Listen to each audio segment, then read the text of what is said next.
Vivian Moreau picked up her wine glass, turned to face the man in the worn jacket across the room, and said loud enough for 2 tables to hear, "Someone should tell him this restaurant has a dress code." Her friends laughed. The man didn't react. He just cut his daughter's duck in half and slid the better piece onto her plate. That was the moment Vivian made her mistake, because she looked at a man in an old blazer and saw nothing worth knowing. She had no idea she was sitting 10 feet away from someone who spoke 5 languages, including the one she just used to humiliate him. Drop your city in the comments right now. I want to see how far this story travels. And if you haven't subscribed yet, do it before part 2, because what happens next in that restaurant will change the way you see people forever. The morning it all began, Daniel Hayes burned his daughter's toast. Not badly, just enough that Emma wrinkled her nose when she walked into the kitchen and said, "Dad, it smells like the garage in here." "It's artisanal," Daniel said without turning around. "Very expensive restaurants serve it this way." Emma climbed onto the bar stool at their small kitchen counter and rested her chin in both hands, watching him scrape the black edges into the sink. "Do they really?" "No." He set the plate in front of her. "But it sounds better than I got distracted." She laughed. That laugh, open and unguarded, the kind only 9-year-olds still have, hit Daniel somewhere behind the sternum the way it always did. Like a reminder, like a reason. He poured her orange juice and watched her eat the morning light coming in sideways through the kitchen window, landing on the side of her face. She looked so much like her mother sometimes that it still caught him off guard, even after all these years. The same dark eyes. The same way she tilted her head when she was thinking about something she wasn't sure she should say out loud. "Dad," Emma said in that exact tone. "Yeah. My birthday's in 3 weeks. I'm aware. And I've been thinking."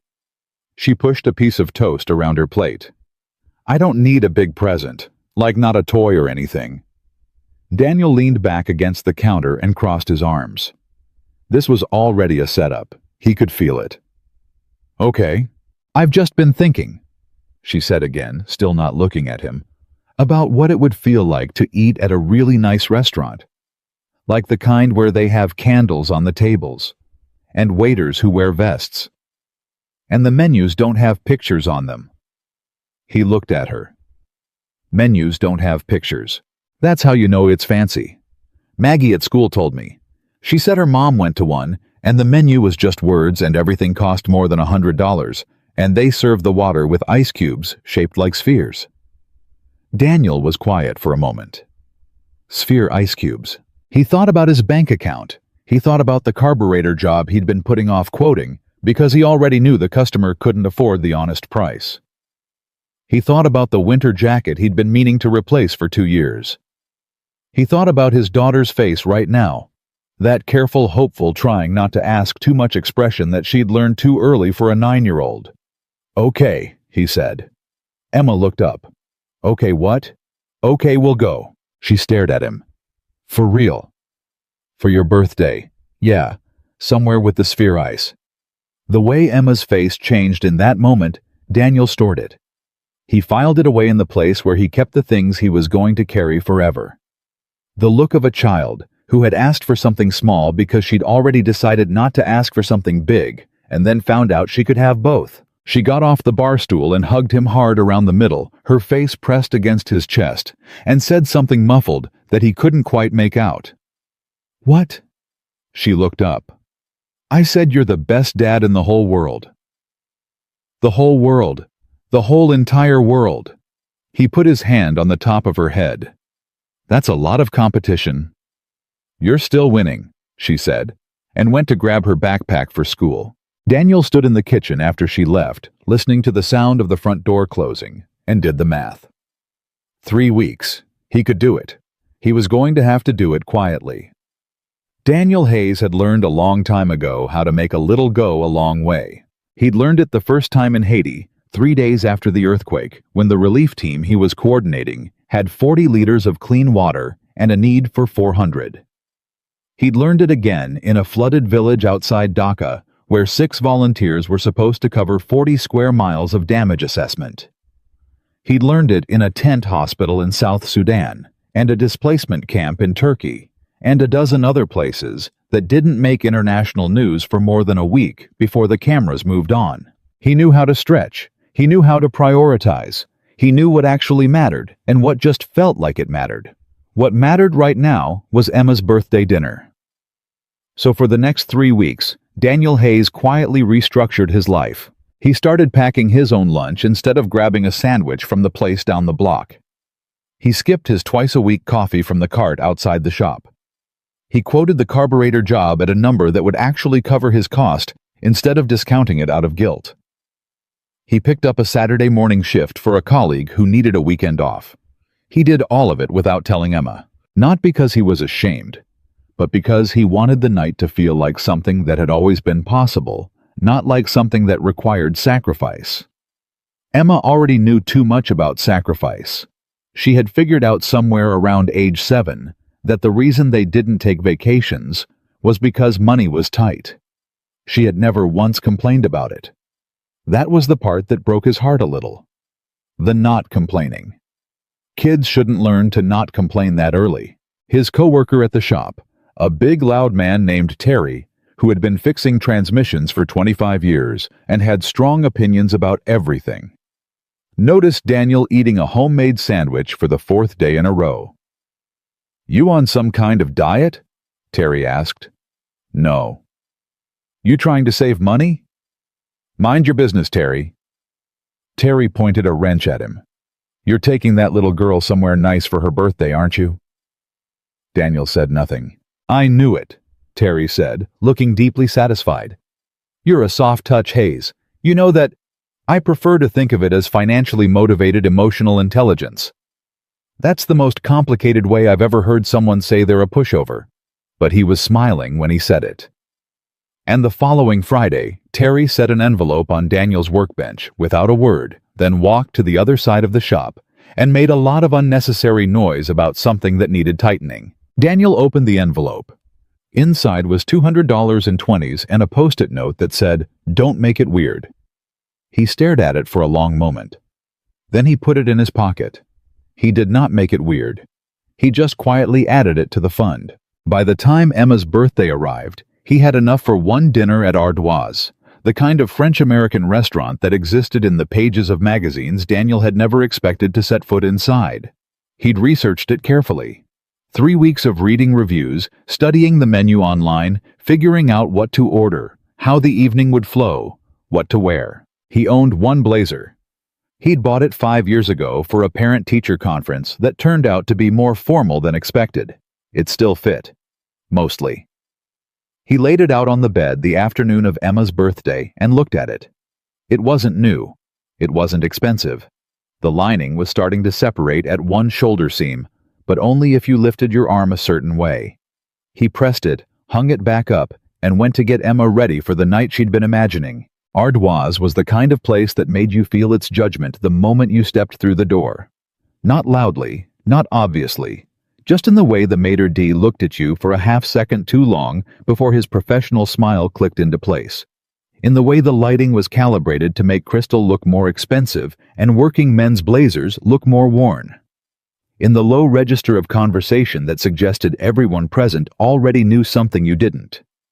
Daniel felt all of it. He'd felt versions of it before, in government offices, in underfunded cities, in UN coordination rooms, where certain people looked through field workers rather than at them, and he knew exactly what it was. He just let it land and kept moving. Emma, walking beside him with her hand in his, was not feeling any of it. She was looking at the chandeliers. "Dad?" she whispered, eyes tracking slowly across the ceiling. "They're like frozen fireworks." "Yeah," he said. "Kind of. Do you think they ever fall? They're bolted in." "But what if, Emma?" "Right, okay." She squeezed his hand and looked back down. "It's so quiet in here. Why is everyone talking so quiet?" "Because the tables are close together and they're pretending they're not." She thought about this. "That's weird." Extremely. The maitre d' led them to their table. It was not a bad table, not a great one either. Not the way the placement in restaurants like this was a language of its own, but it was fine. It had the candle Emma had asked for. It had cloth napkins. A waiter in a vest appeared within 30 seconds and presented them with menus. No pictures. Emma saw this immediately and turned to Daniel with an expression of absolute vindication. "I told you," she whispered. "You did." Maggie was right.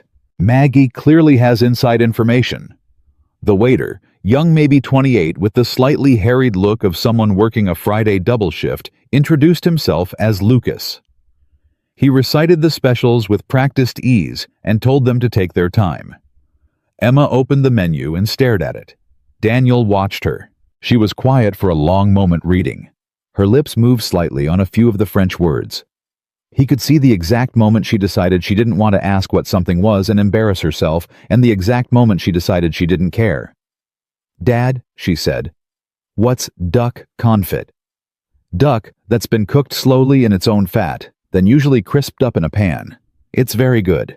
She made a face. "Cooked in its own fat. I know how it sounds." "That sounds..." She stopped. "Actually, does it taste good? It tastes like the best version of a thing you didn't know you were missing." She looked back at the menu. "Okay, I want to try the duck confit." He ordered the duck confit for her. For himself, he ordered the cheapest entree on the menu, a roasted chicken that cost more than he usually spent on groceries for 3 days, and told himself that was fine. That tonight was for Emma, not for him. And for about 45 minutes, it was exactly that. Emma ate 3 pieces of the bread basket. She tried the sparkling water and wrinkled her nose at the bubbles. She pointed very discreetly at a man across the room whose tie had a pattern of tiny sailing boats on it and whispered, "Dad, do you think he knows?" She decided after 3 bites that duck confit was in fact the best version of something she hadn't known she was missing. Daniel watched all of it. He was not thinking about much. Just this. Just Emma, and the candle, and the frozen firework chandeliers, and the way the sphere ice melted slowly in her glass of water. He was thinking that he had done something right. He did not yet know that across the room someone was already deciding something about him. Vivienne Moreau had not chosen Ardoise by accident. She chose it because the head chef had just been featured in 3 major publications, because 2 of her most important European investors had expressed interest in meeting here specifically, and because Vivienne Moreau did not make small choices. Every room she entered was a decision. Every table she chose was a statement. She was 42 years old, the founder and CEO of Maison Moreau, a global luxury lifestyle company that operated in 31 countries. She spoke 4 languages. She had been featured on the covers of 7 different business magazines in the last decade. She owned a penthouse in New York, a house in Bordeaux, and a flat in Milan. She had earned all of it. That part was real. What had grown up alongside the earning quieter, slower, easier to miss, was the distance. Not the physical distance of travel, though there was plenty of that. It was the other kind. The kind that develops when every room you walk into rearranges itself around your presence. When assistants anticipate your needs before you voice them. When the last time someone genuinely disagreed with you out loud was so long ago, you've stopped expecting it to happen. The distance that makes you stop seeing some people as fully people. Vivienne didn't think of herself as arrogant. Arrogance in her mind was loud and crude, the province of men who needed to announce themselves. What she had, she would have said, was standards, an eye for quality, an understanding of the difference between people who operated at a high level and people who didn't. She noticed Daniel and Emma when they were led to their table, not because she was looking for them, just because she noticed everything. It was a professional habit, the constant environmental scan. She took in the blazer. The way it fit not badly, but not well. The slight wear at the collar. The way Daniel sat down and then looked around the room in a way that wasn't rude, but that was unmistakably the look of someone orienting themselves in unfamiliar territory. She leaned toward the man on her left, a venture capital executive named Philippe, who had flown in from Paris and who shared her particular appreciation for a certain kind of humor. "Look at table 9, she said very quietly in French. Philippe glanced.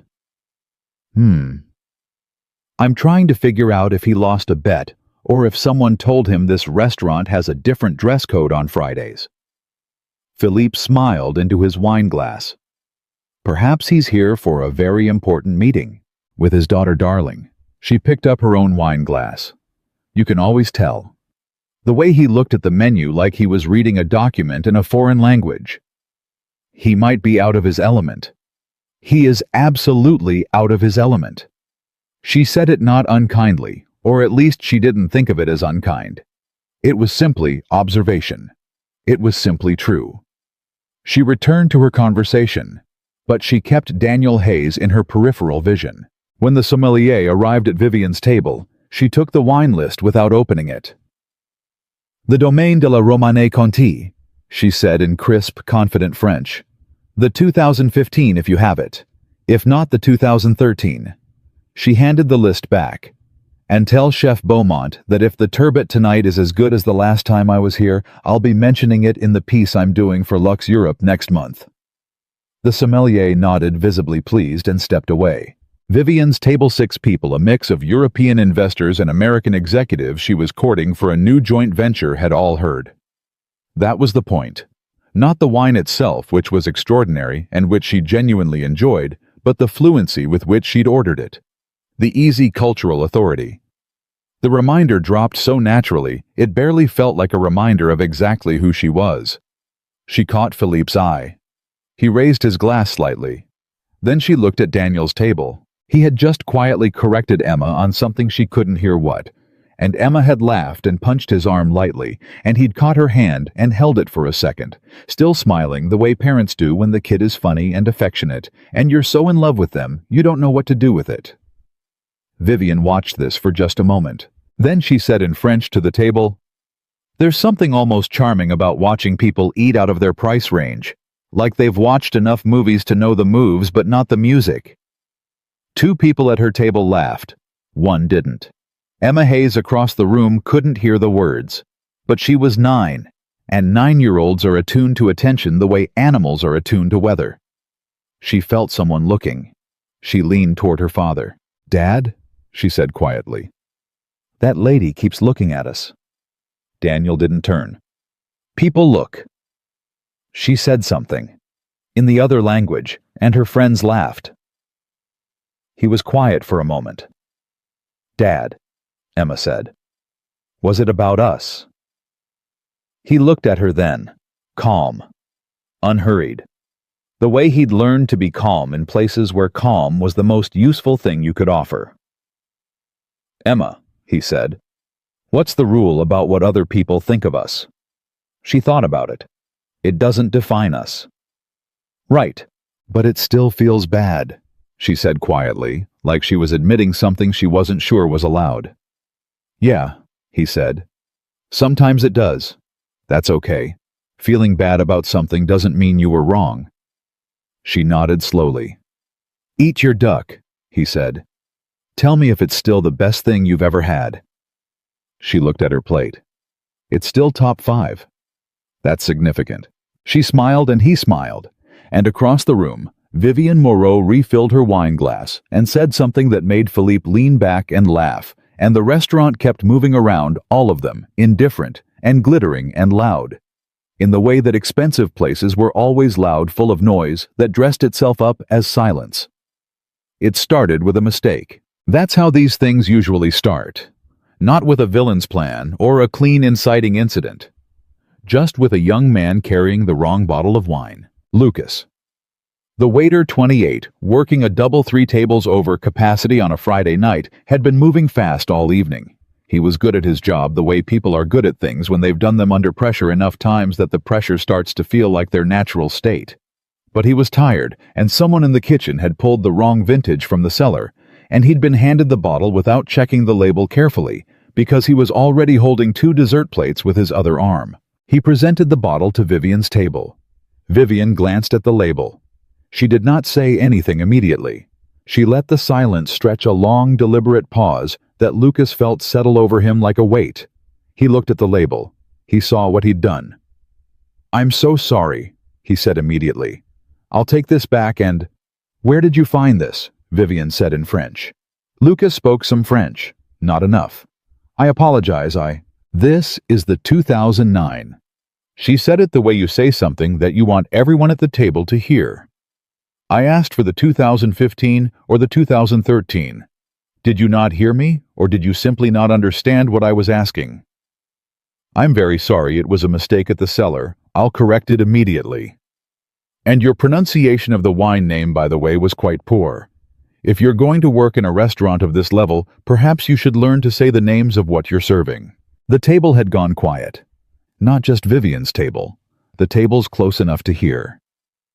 Lucas stood there, 28 years old, doing his best, tired and humiliated and caught in the particular kind of public embarrassment that has nowhere to go. You can't defend yourself. You can't leave. You can't make it stop.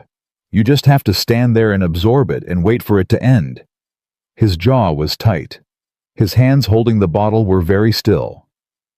Daniel saw his face. He'd seen that face before.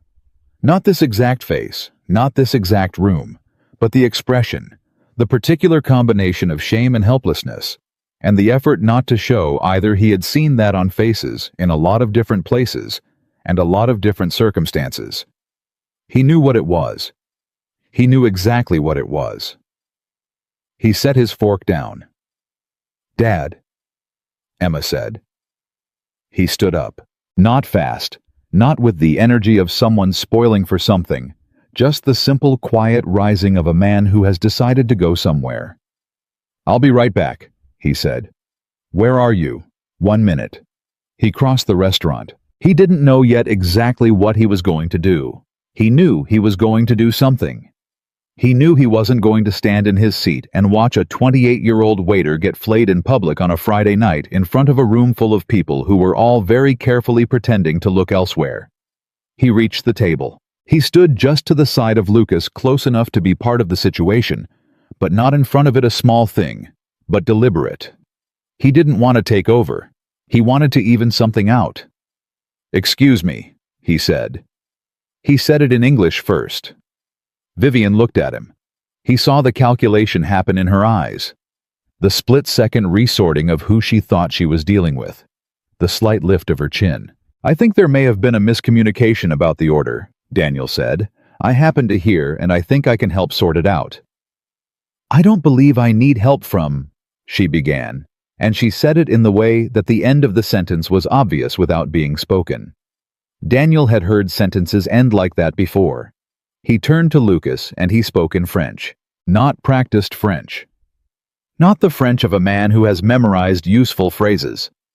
The French of someone who has lived inside the language, who has argued in it and laughed in it and tried to comfort strangers in it at 3 a.m. when everything had gone wrong. He said, "The 2015 Romanée Conti. They should have it. The cellar logs from last month's inventory showed 8 bottles remaining.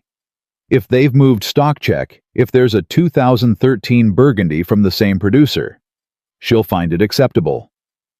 Lucas stared at him. He responded in French almost reflexively. Yes, I think we have the 2013. I can check immediately." "Go," Daniel said gently. "It's fine." Lucas left. Daniel turned back.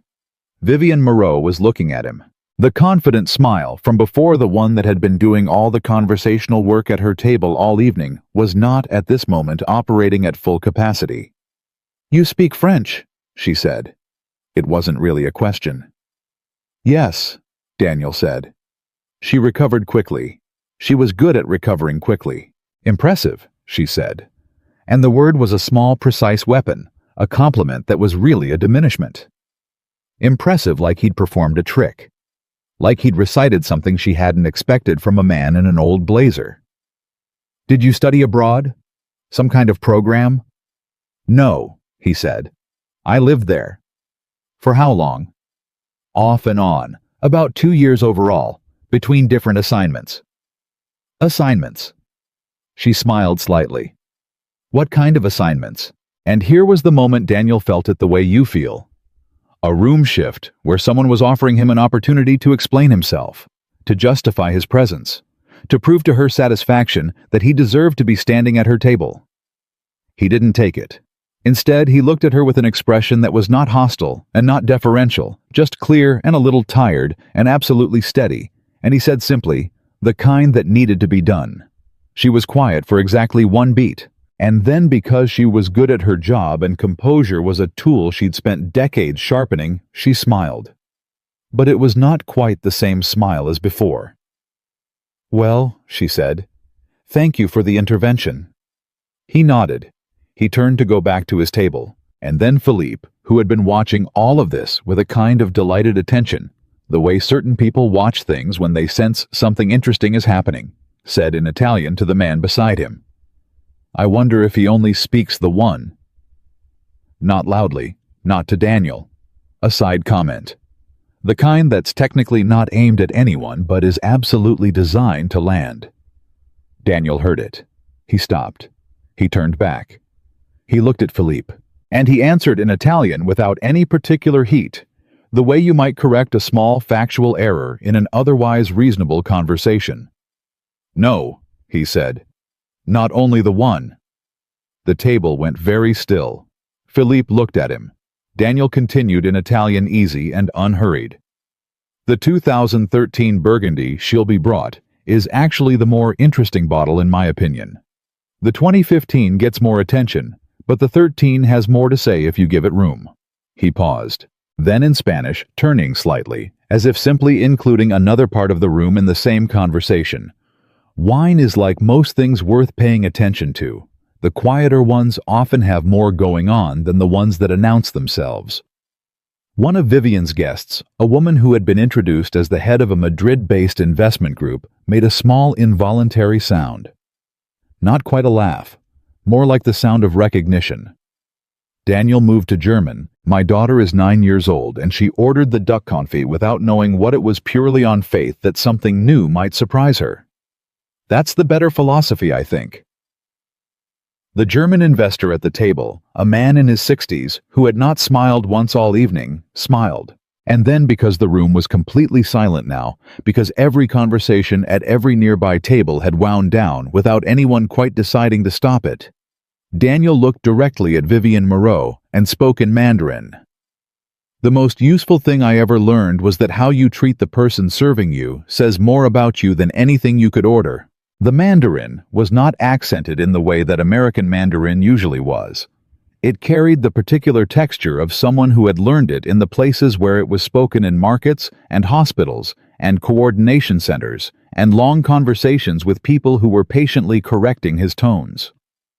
Vivian's assistant, a young Chinese-American woman named May, who had been sitting quietly at the end of the table all evening, essentially invisible, looked up. She looked at Daniel. And then she looked at Vivian. Finally, Daniel returned to English. Calm. No theater. Just the end of a thing. "I hope you enjoy the 2013, he said. "And I hope the rest of your evening is good. Lucas is a hard-working kid. He didn't deserve what just happened." He walked back to his table. The restaurant was so quiet that the sound of his shoes on the floor was audible. He sat down. Emma was staring at him with an expression he'd never seen from her before, not exactly anyway. It was something between pride and wonder, and the particular kind of awe that children feel when they realize that someone they already loved completely is also somehow more than they knew. "Dad," she said. "Yeah. How many languages was that?" He picked up his fork. "5. 5, she repeated. "Approximately." "You didn't tell me you knew 5 languages." "You didn't ask." She processed this. "What did you say? In all the different ones?" He looked at her. He thought about how to answer. Then he said, "I said that the things that look the most impressive aren't always the most important, and the people that look the least impressive sometimes have the most to say." Emma thought about this for a moment. Did she understand? Daniel looked briefly across the room. Vivian Moreau was sitting very straight. She was not talking. Her wine glass was in her hand, but she wasn't drinking from it. She was looking at the table. "I don't know," he said, "but sometimes you say things because they need to be said, not because you know they'll be heard." Emma considered this too. Then, "I still think she was being mean." She was. And you still helped her. I helped Lucas. Those are different things. She nodded slowly the way she nodded when she was filing something away. The duck confit had gotten a little cold. She ate it anyway. She said it was still top 3, which Daniel thought was generous. Lucas came back with the 2013 Burgundy. He presented it to Vivian's table. He did everything correctly, properly, professionally. Before he left, he passed by Daniel's table. He stopped. He stood there for a moment. "Thank you," he said quietly. I don't know who you are, but thank you." Daniel nodded. "Don't let one person's bad night make you think less of your own." Lucas looked at him for a moment longer than necessary. Then he nodded and went back to work. They had dessert, a chocolate tart for Emma, which she declared absolutely completely perfect in every single way, and a coffee for Daniel, which came in a small cup with a tiny biscuit balanced on the saucer that he didn't eat, but that Emma asked for and consumed in one bite. "I want to do this every year," Emma said. "We'll see." "I know we'll see," she said. "I know what we'll see means." "Then you know more than most adults." "Dad." He smiled. She smiled. Around them the restaurant hummed and gleamed, and Daniel was aware in the way he'd been aware all evening that people were occasionally glancing at their table, but the quality of the glances had changed. They were different now. Less like the glances you give something out of place, and more like the glances you give something you're trying to understand. He didn't particularly care about either kind. He cared about Emma finishing her chocolate tart with the focused solemnity of someone consuming something they knew they would remember. When the check came, Daniel paid it. He left a tip that was more than he could comfortably afford. He left it for Lucas. As they were getting their coats, Emma took his hand and they walked toward the door. They passed Vivian Moreau's table. Daniel did not look at it. Emma did. Vivian looked up at exactly that moment. She looked at Emma. And Emma, because she was 9, and because she was Emma, and because her father had raised her on the principle that kindness was not weakness, smiled at her. Not sarcastically, not triumphantly, just a smile. A small, genuine 9-year-old smile, the kind that doesn't carry a single complicated thing inside it. Vivian Moreau looked at that smile, and something in her expression behind the composure behind the evening armor shifted. Daniel felt Emma squeeze his hand. He squeezed back. They walked out into the night. The city outside was cold and bright and indifferent in the way that New York was always indifferent. A million lives moving through the same geography without acknowledging each other. And Emma walked beside him on the sidewalk and said, "Dad, I have to ask you something." "Okay." "You knew 5 languages this whole time?" "Yes." "And you work at the car shop?" "Yes." "And before that you were doing the earthquake thing? Disaster relief coordination?" "Yes." "So why did you stop?" He walked for a moment before answering. "I didn't stop," he said. "I changed what I was doing. There are a lot of ways to help people." "But why did you come home?" He looked down at her. "Because," he said, "the most important person in the world needed me to." Emma thought about this. Then she looked up at him, and she said with the matter-of-fact certainty of a child who has just confirmed something she already believed, "I'm the most important person in the world." "That's correct," Daniel said. "Good," she said. And she leaned her head against his arm as they walked. The restaurant grew smaller behind them. The city moved around them uncaring and enormous, and full of a million things that didn't matter and a few things that did. And Daniel Hayes walked his daughter home through the November cold, her hand in his, her head on his arm, her hair smelling like the restaurant and the outside air. And he thought about all the places he had been, and all the things he had carried, and all the languages he had learned in the service of strangers. And he thought that none of it, not one word, not 1 mile, not one long night in a tent, in a place most people would never find on a map, had been wasted. Because all of it had led here. To this sidewalk. To this 9-year-old. to the fact that when the moment came when a young man was standing alone in the middle of a room full of people pretending not to watch Daniel Hayes, had known exactly what to say, and exactly how to say it in exactly the right language. 5 languages. 5 bridges. Built over years in places no luxury restaurant would ever acknowledge, for people no power list would ever name. He hadn't spoken them to impress anyone. He'd spoken them because someone needed to hear them. That was the whole story. That was all it had ever been. The silence that followed Daniel back to his table was not the comfortable kind. It was the kind of silence that happens when a room full of people have all witnessed the same thing and are now separately deciding what to do with it. Conversations that had paused started back up again, but quieter and with less certainty than before. Silverware clinked. Someone coughed. A woman near the window laughed at something her companion said, then stopped a little too quickly, like she'd forgotten where she was. At table 7, Vivienne Moreau set her wineglass down. She did not pick it up again for almost 2 full minutes. Philippe, who had been the one to make the comment in Italian, the one that had opened the door to everything that followed, was now studying the dessert menu with the focused attention of a man who very much wanted to be somewhere else in his own head. The woman from Madrid, whose name was Isabel, was looking at the table in front of her with the expression of someone revising something they'd thought was settled. May, Vivienne's assistant, had her eyes down, but her shoulders were different than they'd been 20 minutes ago. Straighter, less collapsed into herself. Nobody at the table spoke. Vivienne was aware of all of it. She was always aware of everything in a room. It was one of the things that had made her exceptional at what she did. You couldn't build what she'd built without knowing how to read environments, read people, read the temperature of a moment before it shifted. Right now, the temperature was telling her something she did not want to hear. She reached for her wine. The 2013 Burgundy that Lucas had brought the bottle Daniel had quietly directed him toward was, she had to admit, extraordinary. Richer than she'd expected. More layered. It had something going on underneath the obvious notes that the 2015 she'd originally ordered wouldn't have had. She hated that he'd been right about that too. "Well," Philippe said, finally putting the dessert menu down. "That was unexpected." "Yes," Vivienne said. 5 languages." "I heard." "And the Mandarin was Philippe." She said his name the way you'd set something heavy on a table. Final. Not angry, just done. "I heard." He stopped. Across the room, she could see Daniel Hayes helping Emma with something on her plate.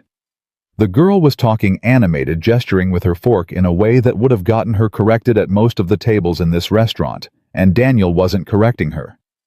He was watching her with the particular expression of a parent who is genuinely entertained by their kid and isn't bothering to hide it. He said something back to her. She laughed and put her fork down and picked it back up. They looked like the most comfortable 2 people in the building. Vivienne looked away. Isabel, the woman from Madrid, spoke carefully. "He said something in Spanish," she said. "About wine. About the quieter things having more to say." "I know what he said," Vivienne replied. "It was elegant," Isabel said. "Not as a challenge. Just as a fact delivered in the neutral tone of someone who deals in facts professionally." "The Spanish was elegant. Where did he learn it?" "I have no idea. He said he lived in France, off and on, assignments." "That's what he said." Isabel looked at her. "You don't know who he is?" "No." "Interesting," Isabel said, and returned to her food. That word, interesting, landed differently than it should have. It wasn't a compliment directed at Daniel. But it wasn't a compliment directed at Vivienne either. It was something in between, something that sat in the space where the evening had shifted, and Vivienne felt it. She was not accustomed to feeling things in spaces she didn't control. She picked up her phone under the table and typed a name. She'd had to guess at the reservation book visible from the maitre d's podium if you had the right angle, which Vivienne always did. She'd clocked it when they walked in. Hayes. Party of 2. She searched the name. She found a LinkedIn profile. Small auto repair shop on the west side of Manhattan, listed as owner-operator. Before that, 5 years with a humanitarian coordination network she'd vaguely heard of. Before that, a graduate degree in international relations from a university whose name she recognized immediately because she'd once donated a building to them. Before that, undergraduate work in linguistics. She stared at the screen. Linguistics. She put the phone face down on the table. Philippe, who had been watching her, said nothing. Smart man. She picked up the burgundy and took a long drink and looked at the table and thought about a man who had a graduate degree and spoke 5 languages and had spent years in the field doing the kind of work that most people with his education chose to write about from a comfortable distance instead, and who was now repairing cars on the west side of Manhattan and bringing his daughter to dinner for her birthday in a blazer that was 4 years past its best day. She thought about what she'd said when they walked in. Someone should tell him this restaurant has a dress code. She thought about Emma's plate and the way Daniel had cut the better piece of duck and slid it across without saying a word about it. She thought about Lucas's face. She thought about what Daniel had said in Mandarin directly to her. The most useful thing I ever learned was that how you treat the person serving you says more about you than anything you could order. The burgundy was exceptional. She barely tasted it. She was still sitting with that when Lucas came to offer the dessert menu. He came to her table first, which was protocol. She was clearly the primary guest. He was completely professional, composed, no visible remnant of what had happened earlier. He presented the options, clearly answered Isabel's question about the soufflé timing, confirmed that the kitchen could do a modification for Philippe's allergy, and moved through the whole thing efficiently and without a single crack in his surface. But Vivian watched his hands while he talked. They were completely still now. 20 minutes ago, holding the wrong bottle, they had not been still. She thought about being 28, working a job you were good at getting something wrong in front of a room full of people, because someone in a back kitchen made a mistake you had no control over, and then having someone use that mistake to take you apart in public. She thought about how that felt. She thought about whether she had, in the last 15 years of her life, ever stopped to think about how that felt. She had a memory, sudden and unbidden, of being 23. A conference room in Paris. Her first major pitch to a group of European investors, and the presentation file had corrupted on the laptop, and she'd had to deliver the entire thing from memory. And the man leading the meeting had said in front of everyone that perhaps she should have prepared more thoroughly, and she had stood there and absorbed that and smiled and kept going because there was nothing else you could do. She remembered exactly how that felt. She remembered it precisely. "Thank you," she said to Lucas when he finished with the dessert menu. He looked at her, not suspicious, not wounded, just attentive the way good waitstaff were attentive. "Of course," he said. She ordered the chocolate tart. After he left, she sat for a moment, and Philippe started talking about something related to the venture deal, which was the reason all of them were here, which was the thing that the whole evening had been constructed around. And Vivian turned her attention to it, because that was what she did. She moved forward. She stayed present. She handled what was in front of her. But something had come loose. Some small load-bearing thing that she hadn't known was holding something else up, and she could feel the shift of weight. Across the room, Emma Hayes was eating a chocolate tart of her own and appeared to be delivering what looked like a very thorough review of it to her father, complete with hand gestures. Daniel was listening with his full attention, elbows on the table, chin in his hand, looking at his daughter the way you look at something that is without question the best thing in your life. Vivian watched this for just a moment. Then she looked down at her own plate. The chocolate tart arrived. It was perfect. The pastry kitchen at Ardoise was as always beyond reproach. She took one bite and set her fork down, and did not pick it up again. She had a lot of money. She had a penthouse and a Bordeaux house and a flat in Milan, and 31 countries worth of business and 4 languages, and a table at restaurants like this one, whenever she wanted. She had not in a very long time looked at someone the way Daniel Hayes was looking at Emma. She was not entirely sure she had anything right now that was worth looking at that way. Philippe said something that required a response, and she gave it smooth and immediate the way she always could. That was the particular skill of people like her, the ability to operate multiple levels simultaneously, to have a conversation and think something else entirely without either suffering. But the something else was getting louder. The evening ended. Investors said their goodbyes. Cars were arranged. Philippe hugged her in the European way, both cheeks, and said the meeting had been productive. Isabel shook her hand and said she'd send the figures on Monday. May gathered her bag and her tablet and stood a careful distance to the side waiting. Vivian stepped back from the table. She looked across the restaurant one more time. Daniel and Emma were at the door getting their coats. Emma was trying to get both arms in her jacket simultaneously, which was not working, and Daniel reached over and held one sleeve open for her while she navigated, and Emma got her arm in and looked up at him in triumph, and he said something that made her laugh once, loud, the kind of laugh that doesn't care who hears it. And then Emma turned. She looked directly at Vivian, and she smiled, not carefully, not strategically, just openly, the way a 9-year-old smiles when she doesn't have a single reason not to. Which was also. Vivian realized the way a 9-year-old smiles when her father has raised her to believe that kindness doesn't require an excuse. Vivian stood there. She had spoken at 100 conferences. She had negotiated deals in 4 languages across 6 time zones. She had faced down regulatory boards and hostile media and investors who'd wanted to take her company from her, and she had handled all of it. She could not figure out what to do with this smile. She managed a small nod. Emma turned back to her father, took his hand, and walked out. Vivian stood in the middle of the restaurant in the quiet that followed, and felt for the first time in a very long while the specific uncomfortable sensation of having been seen accurately. Not flattered, not managed, not impressed, just seen. It was not a feeling she was used to. It was not a feeling she could easily name. But it stayed with her all the way out of the restaurant, into the car across the city, up to the penthouse floor, and into the too large, too quiet apartment where she set her bag down on the kitchen counter and stood in the dark for a moment before turning the lights on. She poured a glass of water. She stood at the window. The city below was indifferent and enormous and full of light. She thought about a man who had learned 5 languages not for business and not for prestige, and not so that he could perform them at a dinner table to make investors feel that they were in the presence of someone exceptional. She thought about what it actually meant to learn a language not from a class, not from an app, but from being in a place where people needed you to understand them and couldn't afford to wait while you caught up. She had a memory she hadn't thought about in years. She was 26 in Lyon for 6 months before she'd built anything when she'd been almost nobody and almost broke.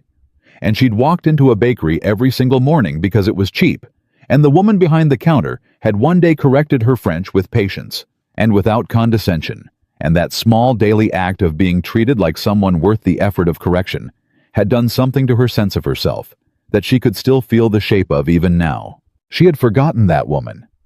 She could not remember her name. She thought about the immigrant children Daniel taught languages to on Saturdays for free, without posting about it, without putting it in a bio. She thought about what she'd done with what she had.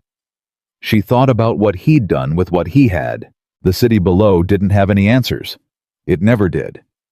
But it held the question comfortably the way cities did, full of 10,000 simultaneous stories that never knew they were adjacent to each other. She went to bed. She did not sleep well. In the morning, she was in her office by 7, which was usual, and by 7:15 she had asked her research assistant to pull everything available on the humanitarian organization listed in Daniel Hayes's LinkedIn history, which was not usual at all. Her assistant, a meticulous young man named Cal, who had worked for her for 3 years and had learned to simply execute without asking why, had a full file in her inbox by 8:30. She read it in 20 minutes. Then she read it again. The organization was mid-sized as these things went. They operated across 4 continents. Their focus was post-disaster coordination, not the frontline emergency response that got the press coverage, but the harder, slower, less glamorous work that came after rebuilding supply chains, setting up education continuity, coordinating between dozens of local agencies that all had different priorities and different resources and different languages and different reasons to distrust each other.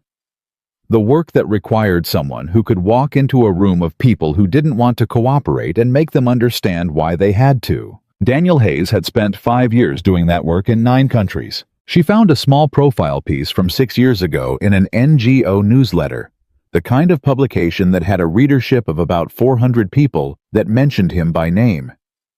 It described him as one of the most effective field coordinators we've had in the post-earthquake Sri Lanka operation, and quoted a local official who said that Hayes had been the reason 3 separate aid organizations had managed to stop competing over the same territory and start covering more ground instead. The quote from the local official was, "He came in speaking Sinhala badly and left speaking it less badly, and the whole time he treated every person he talked to like their opinion was the one that mattered."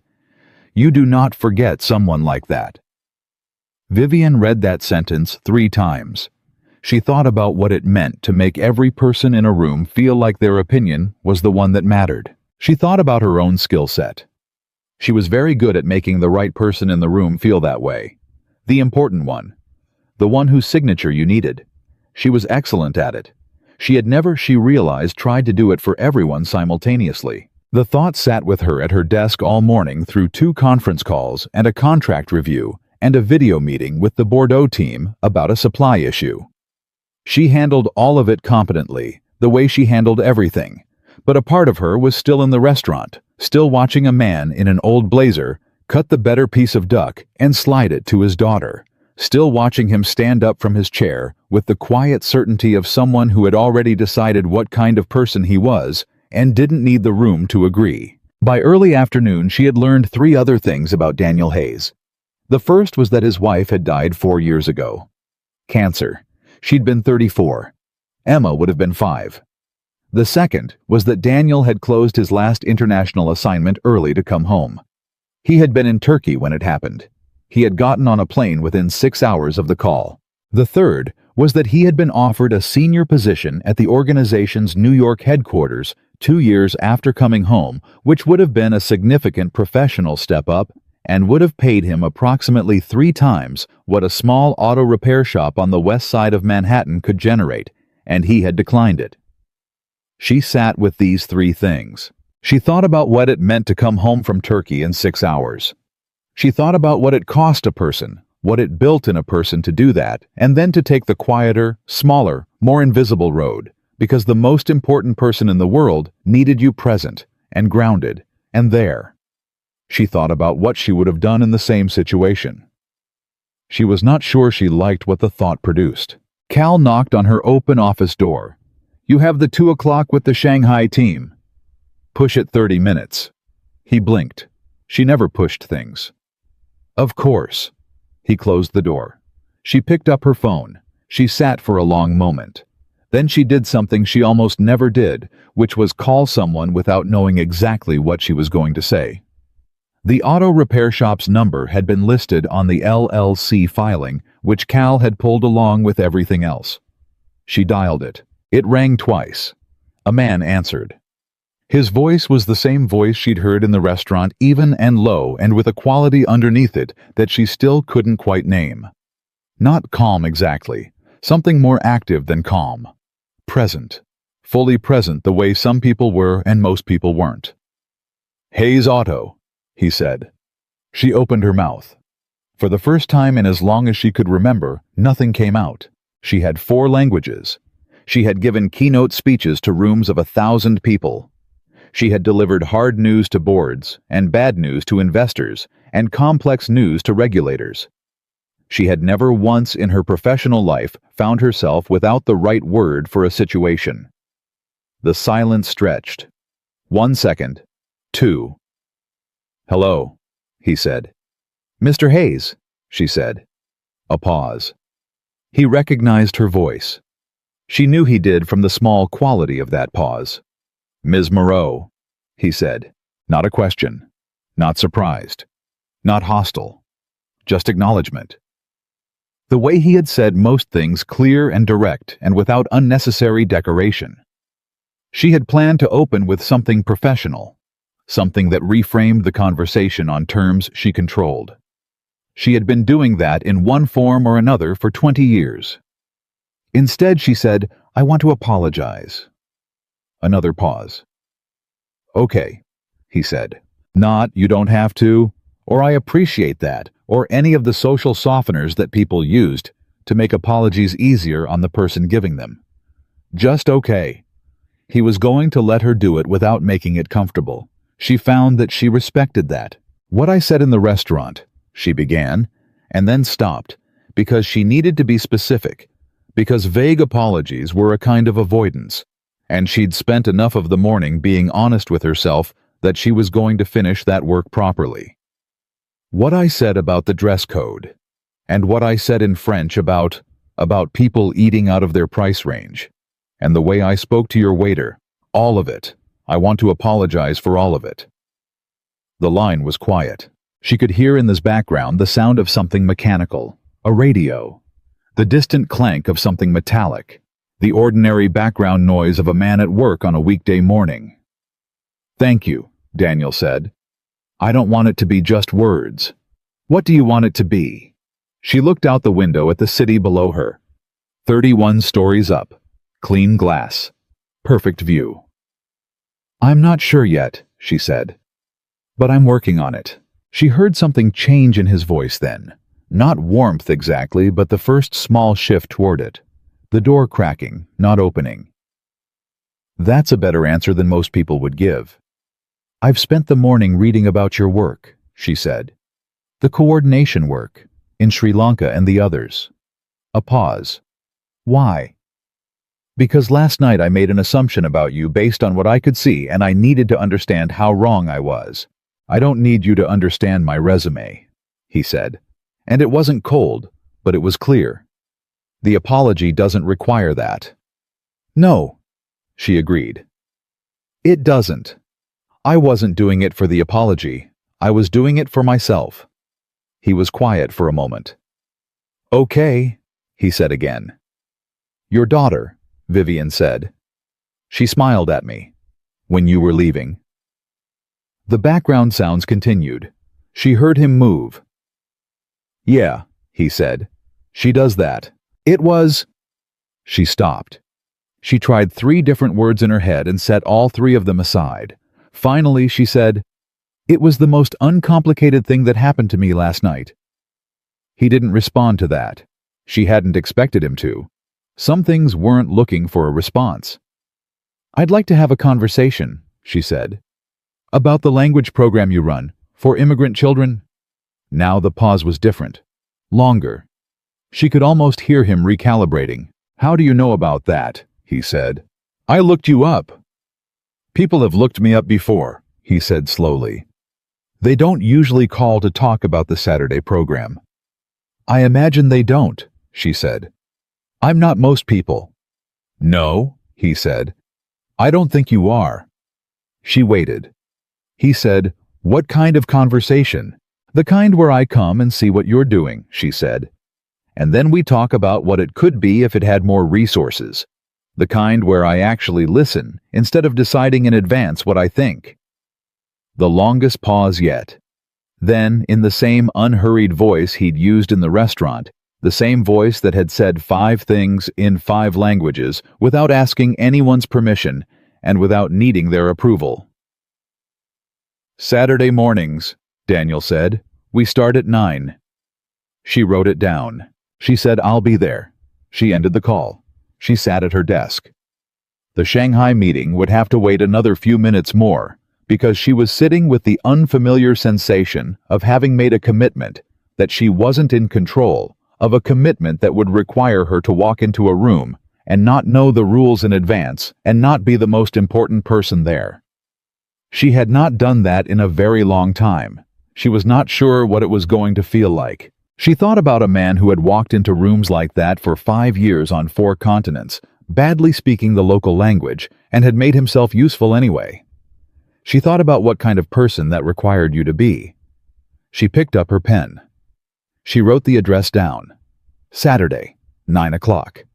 She put the pen down, and for the first time since the restaurant, the thing that had come loose inside her stopped feeling like damage and started feeling like the necessary first step toward something she didn't yet have a name for, but could just barely at the edges begin to sense the shape of. Saturday came with the kind of gray November cold that settled into your coat before you'd finished buttoning it. Vivian Moreau, arrived at the address Daniel had given her at 8:53 in the morning. She had considered sending Cal ahead to scout the location. She had decided against it. She had also considered arriving in the car with the driver and decided against that too. She took a cab. She wore a wool coat that was expensive, but not obviously so, and she carried nothing except her phone and a notebook. The building was a converted community center on a block that had seen better decades. The exterior was worn, but not neglected. Someone had painted the front door recently dark green clean edges. There was a hand-lettered sign taped inside the window. She had to lean close to read it. It said, Saturday Language Circle. All welcome. 9 a.m. Below that, in smaller letters in what she recognized as Spanish-Arabic and what she thought might be Somali, the same message 3 times. She stood on the sidewalk and looked at that sign for a moment. Then she pushed the door open. The noise hit her first. Not loud noise, organized noise. The specific productive chaos of a room full of children who are engaged in something and don't care who's watching. There were maybe 30 kids' ages ranging from what looked like 6 to 14 spread across tables that had been arranged in clusters. On each table were notebooks, printed sheets, and small handmade cards with words on them in 2 languages. 3 adult volunteers were moving between the clusters. Daniel was in the far corner, crouched down to the level of a boy who looked about 8, pointing at something on a piece of paper and saying something Vivian couldn't yet hear. Nobody looked up when she walked in. That was unusual. In most rooms when Vivian Moreau walked in, something shifted. She had been aware of this for so long, it had become background noise the way your own heartbeat is background noise until you suddenly hear it. This room did not shift. These children had their own gravitational field, and she was not part of it. She stood near the door. A woman appeared beside her. Late 30s, dark-haired, carrying a stack of folders. She extended a hand. Hi, I'm Rosa. Are you here for a child, or are you volunteering today? Vivian paused. I'm here to see Daniel Hayes. He's expecting me. Rosa glanced across the room. He's with Miguel right now. Miguel had a rough week at school, so they're doing catch-up. It might be a few minutes. She said this as simply as she'd say anything else. Not apologetically, just as information. You can grab coffee in the back. It's not great coffee, but it's hot. Thank you, Vivian said. You're welcome. Rosa was already moving away, handing out folders as she went. Vivian got the coffee. It was as promised, not great. She held it and stayed near the wall and watched the room. The boy Daniel was working with, Miguel, apparently had his arms crossed and his jaw set in the way that children held their bodies when they were embarrassed and trying not to show it. Daniel was saying something. She was close enough to hear now. He was speaking in Spanish, but slowly the way you speak when you want the other person to catch every word. You didn't fail the test, Daniel said.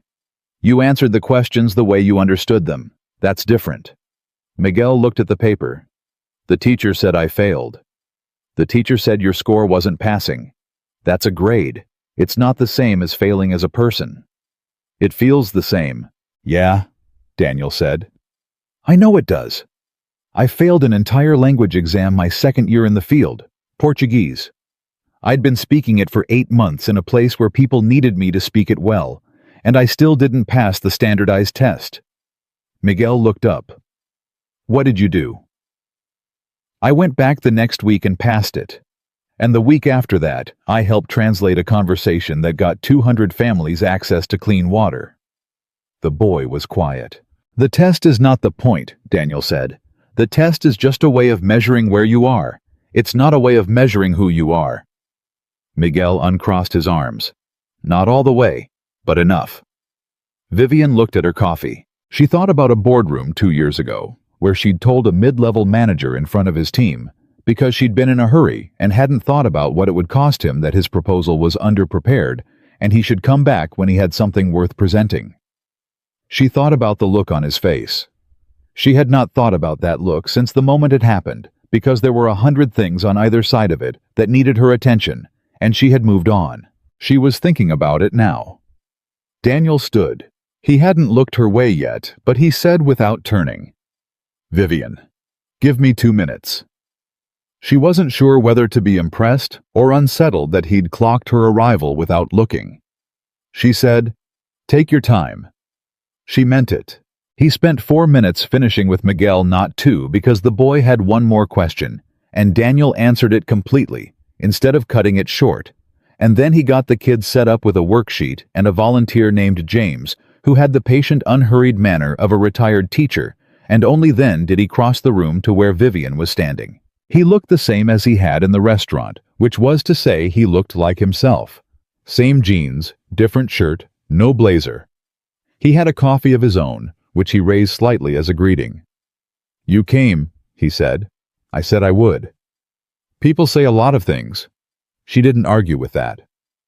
"I know." He looked at her for a moment, that direct, undramatic assessment that she remembered the look that didn't need anything from her. Then he said, "Come on, I'll show you how it works." For the next hour, Vivian Moreau did something she genuinely could not remember doing. In recent professional history, she followed someone else's lead without redirecting it. Daniel walked her through the room. He introduced her to the children, not by her name or her title, but simply as someone who wanted to learn what we do here. The kids accepted this with the indifference of people who had more important things to think about. He showed her the system, each child paired with a language buddy practicing vocabulary through conversation rather than rote memorization. The principle, he explained, was that language learned in relationship stuck in a way that language learned from a worksheet didn't. "You learned that in the field," she said. "I learned it from being bad at languages in places where being bad at them had real consequences," he said. "You learn faster when you need to. And these kids need to. Most of them are functioning in 2 worlds simultaneously. Home language, school language. Some of them are translating for their parents at age 10. Helping their families navigate systems that are confusing even in English." He stopped near a table where 2 girls were practicing numbers in what Vivian now recognized as Somali. "The least we can do is make sure the language they're learning in school doesn't feel like it's asking them to abandon the one they already have." Vivian watched the 2 girls. One of them made a mistake, and the other corrected her without a trace of judgment in the easy, matter-of-fact way that children corrected each other when they were actually friends. "How long have you been running this?" she asked. 3 years. Started with 6 kids and a donated folding table. And now, 32 kids, 3 regular volunteers, some donated materials. We rotate through 4 languages depending on enrollment." He looked at her. "And about $40 a week in supplies that I buy myself because we don't have a budget line for it." She heard the number clearly. She did not react to it visibly. "Who else knows about this program?" she said. "The families, the volunteers, the school counselor at PS 147 who refers kids to us. Rosa's been doing outreach at the community board." He stopped. "Why? I'm trying to understand why you've been running this for 3 years at $40 a week out of your own pocket instead of what he said, and it wasn't defensive, but it was direct. "Instead of writing grants, I tried. The turnaround on foundation grants is 8 months to 2 years. I have kids who need it now. Instead of going to donors, I don't have connections to donors." He looked at her calmly. "Or I didn't." She held that. "I'm not here to write a check and leave," she said. "I didn't think you were." He studied her. "But I want to understand what you are here for." It was a fair question. She'd been asking herself the same thing since Thursday night.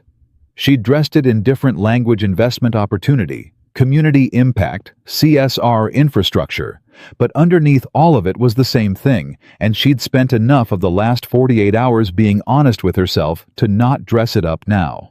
"I was wrong about you," she said. "In the restaurant. I made an assumption based on what I could see, and it was completely wrong. And then you showed me not to prove anything, not for me specifically. You just showed me what you knew, what you'd done, what you were." She paused. "And it made me think about what I'd done with what I have." Daniel was quiet. "I've given to causes," she said. "I have a foundation. We fund scholarships and arts programs and medical research. And all of it is run by professionals who manage it so that I can focus on the business. And that works. The money is real, and it does real things. She looked at the two girls still practicing Somali across the room. But I have not in a very long time been in a room where the work was actually happening. And, he said, and I think I needed to be. He looked at her for a moment in that way he had, assessing without pressure, thinking without hurrying. Then he said, "What do you need from me to make that true?" She almost said nothing. She stopped herself because nothing was the answer you gave when you were trying to seem low maintenance, and she was done with that particular habit. "Tell me what this program needs," she said. "Not the polished version, the real version." He looked at her for just long enough that she thought he might be deciding something. Then he said, "Sit down." They sat at an empty table near the back. Around them, the room continued its productive noise. James was doing something with flashcards that was producing a lot of competitive shouting from three boys who were apparently very motivated by the concept of winning at vocabulary. Rosa was across the room arbitrating some kind of dispute over a pencil with the unruffled authority of someone who had seen much worse. Daniel talked. Not quickly, not with a pitch deck or a prepared framework. He talked the way people talked when they actually knew something, with specific details, with real numbers, with the names of actual children and actual families and actual obstacles. He needed a consistent space because the community center charged them rent they couldn't always cover. He needed basic teaching materials, not fancy, just consistent. He needed a coordinator who could spend 2 days a week on it because he was running it on the margins of his actual job, and there was a limit to how long margins held. Most of all, he said he needed the program to be able to expand to a second site. There was a school on the east side of the borough with a similar population, and a counselor who had been calling him for 4 months, asking if he could replicate what he did here. He had not been able to say yes. Because of resources, Vivian said. Because of time, mostly. Resources second. What if I could solve the resources part? He looked at her. Not as a charity, she said immediately, because she'd been thinking about how to say this. Not as a company putting its name on something. I'll fund it through the foundation quietly with no branding requirements. You stay in control of how it runs. I'm a resource, not a director. He was very still. Why? He said. Because you've been doing this right for 3 years with nothing, she said. The last thing it needs is someone with money showing up and changing how it runs. He looked at his coffee. She watched him think. She had made larger offers to people at larger tables and had never once been uncertain about how they'd land. This one, she was uncertain about. Not because of the money was not the point, but because the thing she was actually offering was harder to name. She was offering to take direction from someone. She was offering to be in a room without controlling it. She was offering in some way she couldn't fully articulate to become a different kind of person than she had been at a restaurant table 6 days ago. There are conditions, Daniel said. Tell me. You don't use this for press. Not mine, not the programs, not the kids. These families are private. Some of them have complicated documentation situations, and they need to be able to come here without worrying about visibility. Understood. You show up in person at least once a month. Not to observe, to participate. You'll be assigned a vocabulary station, and you'll work it like anyone else. She blinked. You want me to run a vocabulary station? I want you to be useful, he said. There's a difference between funding something and being part of it. You said you wanted to be in a room where the work was happening. This is what that means. She thought about it. She thought about standing at a table with a stack of flashcards and a 9-year-old across from her who did not care about Maison Moreau or 31 countries or the covers of 7 business magazines. Okay, she said. Third condition. He met her eyes. If this works and we expand to the second site, you help us find a coordinator, not someone from a staffing agency, someone who's been in this kind of work, someone who knows what it actually is. I can do that. Through your network, the humanitarian organizations, the field people. You know people in those circles, she said. I know people who do the work, he said. "You know people who fund the work. Between the two of us, we probably know enough." She looked at him. Something about the way he'd said "between the two of us" landed differently than she'd expected. Not like a partnership pitch, just as a fact stated plainly. Two people with different resources and the same direction. The simplest possible math. "Between the two of us," she said quietly. "Yeah, probably." He put his hand out across the table. She shook it. It was not the kind of handshake she was used to. It was not the handshake of a deal, where everyone was already calculating the next move. It was the handshake of two people deciding to actually do something which was different and less common, and she thought more real. Rosa appeared at Daniel's elbow. "Daniel, Miguel's asking for you again." He glanced over. The 8-year-old across the room had his hand up and was looking around with the specific urgency of a kid who needs help and doesn't want to look like he needs help. "Go," Vivian said. He went.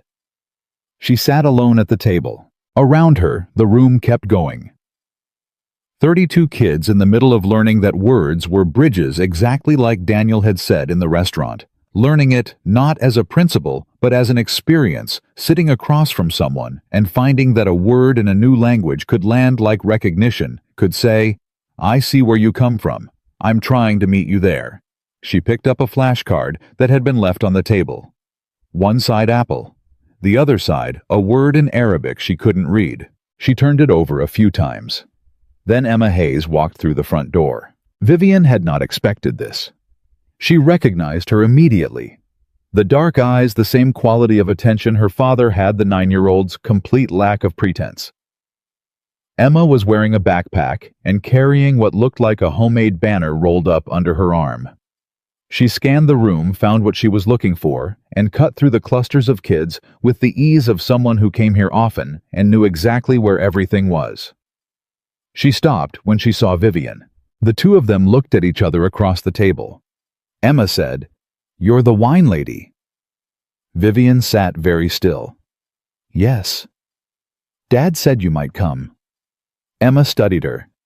"He didn't say what I was supposed to say to you." "You don't have to say anything to me." "Okay." Emma put her banner down on the table and started unrolling it. It was hand-painted in large, careful letters on what looked like paper from a craft store. It said, "Words are bridges." Around the letters were small painted figures of people in different colors crossing toward each other. "Did you make that?" Vivian asked. "Me and Dad made it last night. He said we needed a new sign for the bulletin board." "It's good." Emma looked at it critically. "My bridges are crooked." "Bridges usually are," Vivian said. "The important thing is whether they hold." Emma looked at her. It was the same look from the restaurant door, but different now. Not the open, unguarded smile of a kid who didn't know what had just happened.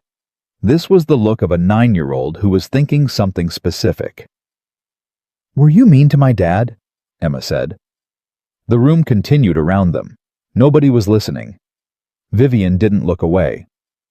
"Yes," she said. "I was." "At the restaurant?" "Yes." "Why?" She could have softened it. She could have given a version that was technically true, but easier to hand to a child. She thought about Daniel telling Miguel that a score was a grade, and not a verdict on who you were. And she thought about what kind of person you had to be to raise a daughter who would ask this question this directly and wait this calmly for the answer. "Because," she said, "I looked at your father and I thought I knew what he was. And I was wrong." Emma thought about this. "He says that's the most common mistake people make." He's right. He also says the second most common mistake is not doing anything about it after you find out you were wrong. Vivian looked at the child sitting across from her. She thought about all the things she'd prepared to say in the last 6 days. All the framings and approaches and professional language she'd assembled and then set aside. She thought about a man who had learned 5 languages because people needed him to, who had come home from Turkey in 6 hours, who spent his Saturdays at a folding table with immigrant kids, who had stood up in a restaurant for a 28-year-old waiter and not asked anyone's permission. She thought about what it meant to raise a daughter who at 9 years old could look across a table at a billionaire and ask the hard question and wait for the honest answer. "Your dad is doing something about it," Vivian said, "and so am I." Emma looked at her for one more moment. Then she picked up her banner and said, "Do you know how to use a staple gun?" Vivian blinked. Yes, I believe so." "Good." Emma stood up.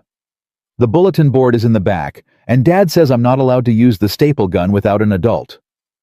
Vivian stood up. She followed Emma through the room to the bulletin board in the back, where a 9-year-old handed her a staple gun and held the banner at the corners and told her where to put the staples, and Vivian Moreau, who had spoken at 100 conferences and negotiated in 4 languages, and owned a penthouse and a Bordeaux house and a flat in Milan, put the staples where she was told carefully in the spots Emma pointed to. Words are bridges, crooked bridges and all. When they stepped back to look at it, Emma tilted her head. "Better," she said. "Much better." Vivian agreed. Daniel appeared behind them. He looked at the banner. He looked at the staple gun in Vivian's hand. He looked at his daughter, who had the expression of someone who had handled a situation and found it satisfactory. "Did you put her to work?" he said to Emma. "She said she knew how to use a staple gun," Emma said reasonably. Daniel looked at Vivian. Vivian looked back at him. She felt for the first time since Thursday night something that was lighter than what had been sitting in her chest. Not resolved, there was too much she still needed to think about, still needed to figure out how to become for anything to be resolved. But lighter, like a window in a room that had been closed for a long time. "The offer stands," she said. "All 3 conditions, starting next Saturday if you want." He was quiet for a moment. "The program needs a name," he said. "Something official for the foundation paperwork." She thought about it. She looked at the banner. "Emma named it," she said. "Already. 3 words." He followed her eyes to the banner. He read it. He was quiet for a longer moment than she expected. When he looked back, something in his face had shifted. Not much, not dramatically. He was not a man who did things dramatically. But something had moved behind his eyes, the way something moves when you recognize a thing that belongs. "Words are bridges," he said. "If you want," she said. He nodded once. Emma, standing between them, looked from one adult to the other, with the patient expression of a child who doesn't fully understand what the grown-ups are doing, but can tell it's important. "Can we have lunch after?" she said. Daniel looked at Vivian. Vivian looked at Daniel. "Is there a place nearby?" she said. "There's a taco cart 2 blocks over," he said. "It's not Ardoise." "No," she said. "But I imagine it's better." He almost smiled. "It is," he said, significantly. They left the building at noon, all 3 of them, Emma between them on the sidewalk, the city cold and gray and indifferent as it always was, full of 10,000 things that didn't know they were happening next to each other. A 9-year-old with a half-empty backpack walking between a mechanic who spoke 5 languages and a billionaire who was learning for the first time in a very long time what it meant to be in a room without controlling it. Emma reached up. She took Daniel's hand with her right and Vivian's hand with her left. Neither adult had expected it. Neither pulled away. They walked toward the taco cart, and 2 blocks of November sidewalk had never, Vivian thought, felt more like a beginning. The taco cart, 2 blocks from the community center, became, without anyone planning it, a fixed point. Every Saturday after the session ended, the 3 of them walked there. Emma ordered the same thing every time, 2 tacos with extra salsa and a horchata, and delivered a detailed performance review of the morning while eating, pointing out which kids had improved and which volunteers had done a good job, and which flashcard games were getting boring and needed to be replaced. Daniel listened and occasionally corrected small details. Vivian listened and said less and less each week because she was learning that listening was a skill she had significantly underdeveloped, and that the best way to practice it was to be around people who had things worth saying. By the 3rd Saturday, she had stopped checking her phone during the session. By the 5th, she had stopped bringing it in from the car. This was not a small thing. Cal, her assistant, had initially responded to her new Saturday unavailability with the polite panic of someone whose entire professional framework had just been restructured without warning. He'd sent 3 texts the first week, 2 the second, and 1 the third that just said, "Everything is fine. Have a good morning," which Vivian suspected was his way of telling her that he had it handled and she should stay wherever she was. She appreciated that more than she said. What she was doing on those Saturday mornings was harder to name than she'd expected. She had been assigned, as Daniel promised, a vocabulary station. Her table had a set of laminated cards, a dry erase board, and whoever Rosa sent her way that morning, which was usually 2 to 4 kids between the ages of 7 and 11, who ranged from shy to aggressively competitive about correct answers. She learned their names quickly. Amara, Diego, Priya. A boy named Kevin, who told her on the second Saturday, with complete seriousness, that he already knew more Spanish than she did and was willing to help her if she needed it. She had told him with equal seriousness that she would take him up on that. Kevin had looked briefly unsure whether she was joking. She was not joking.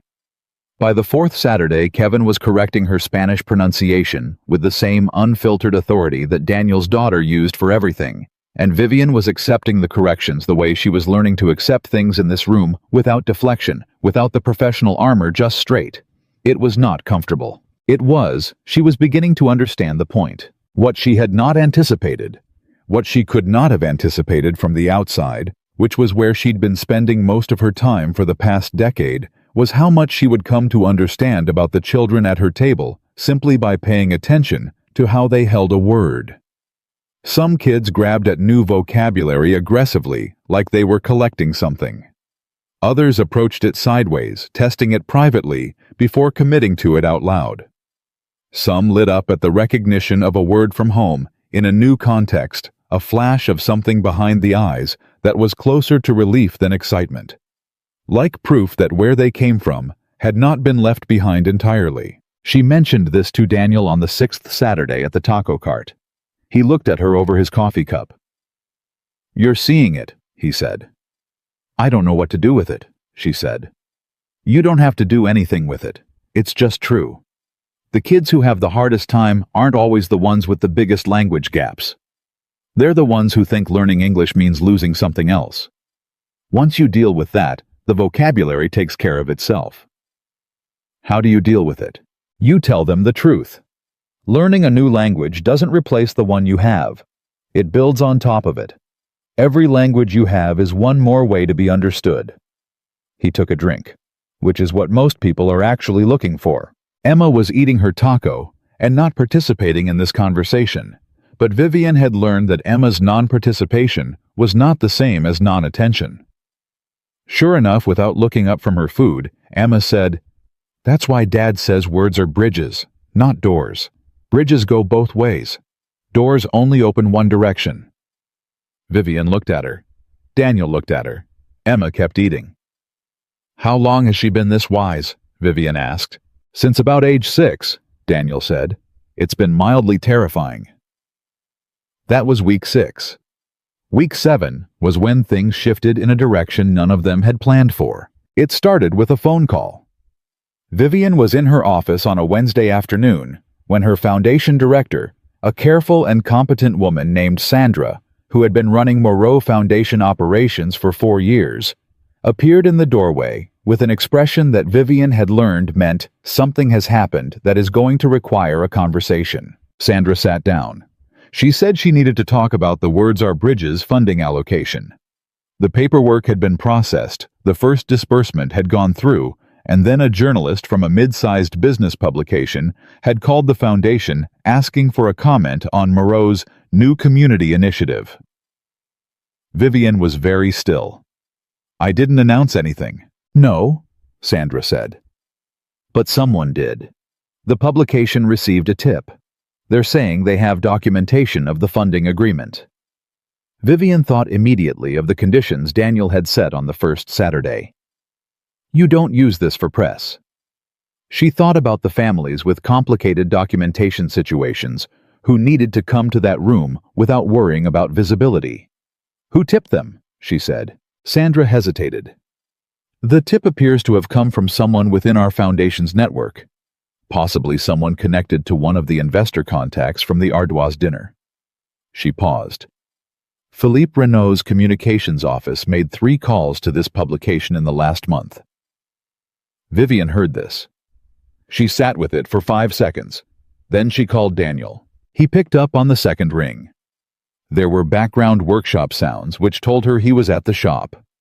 She didn't give him preamble because he wasn't a person who needed it. A journalist is going to call you, she said. About words or bridges. I didn't initiate it. It came from someone in my network who I believe was trying to cause a problem. I want you to know before it happens, and I want you to know that I'm going to handle it. Silence on his end. Not a surprise silence. Not an angry one either, which she'd been braced for. A thinking silence. How? He said. I'm going to tell the publication there's no story yet, and that any coverage of the program or its participants before we've had a chance to establish proper privacy protocols would be something my legal team would need to look at very carefully. That's the stick, he said. Is there a carrot? She hadn't expected him to phrase it that way. She almost smiled. I'll offer them exclusive access to a legitimate story in 6 months. The program, the expansion, the results. Full access. On our terms and with consent from every family involved. And the person who tipped them. She paused. Philippe and I have an existing business relationship. I'm not asking you to burn a business relationship, Daniel said. I'm asking what you're going to say to him. She thought about what she was going to say to Philippe. She had been thinking about it since Sandra had said his name. They had known each other for 11 years. He had been at her table the night at Ardoise. He had been the one to make the Italian comment that had opened the door to everything. She did not think Philippe had done this out of malice exactly. She thought he had done it the way people did things when they wanted to remind a room of its order, when someone had disrupted a hierarchy that they were comfortable with and they wanted to gently restore it.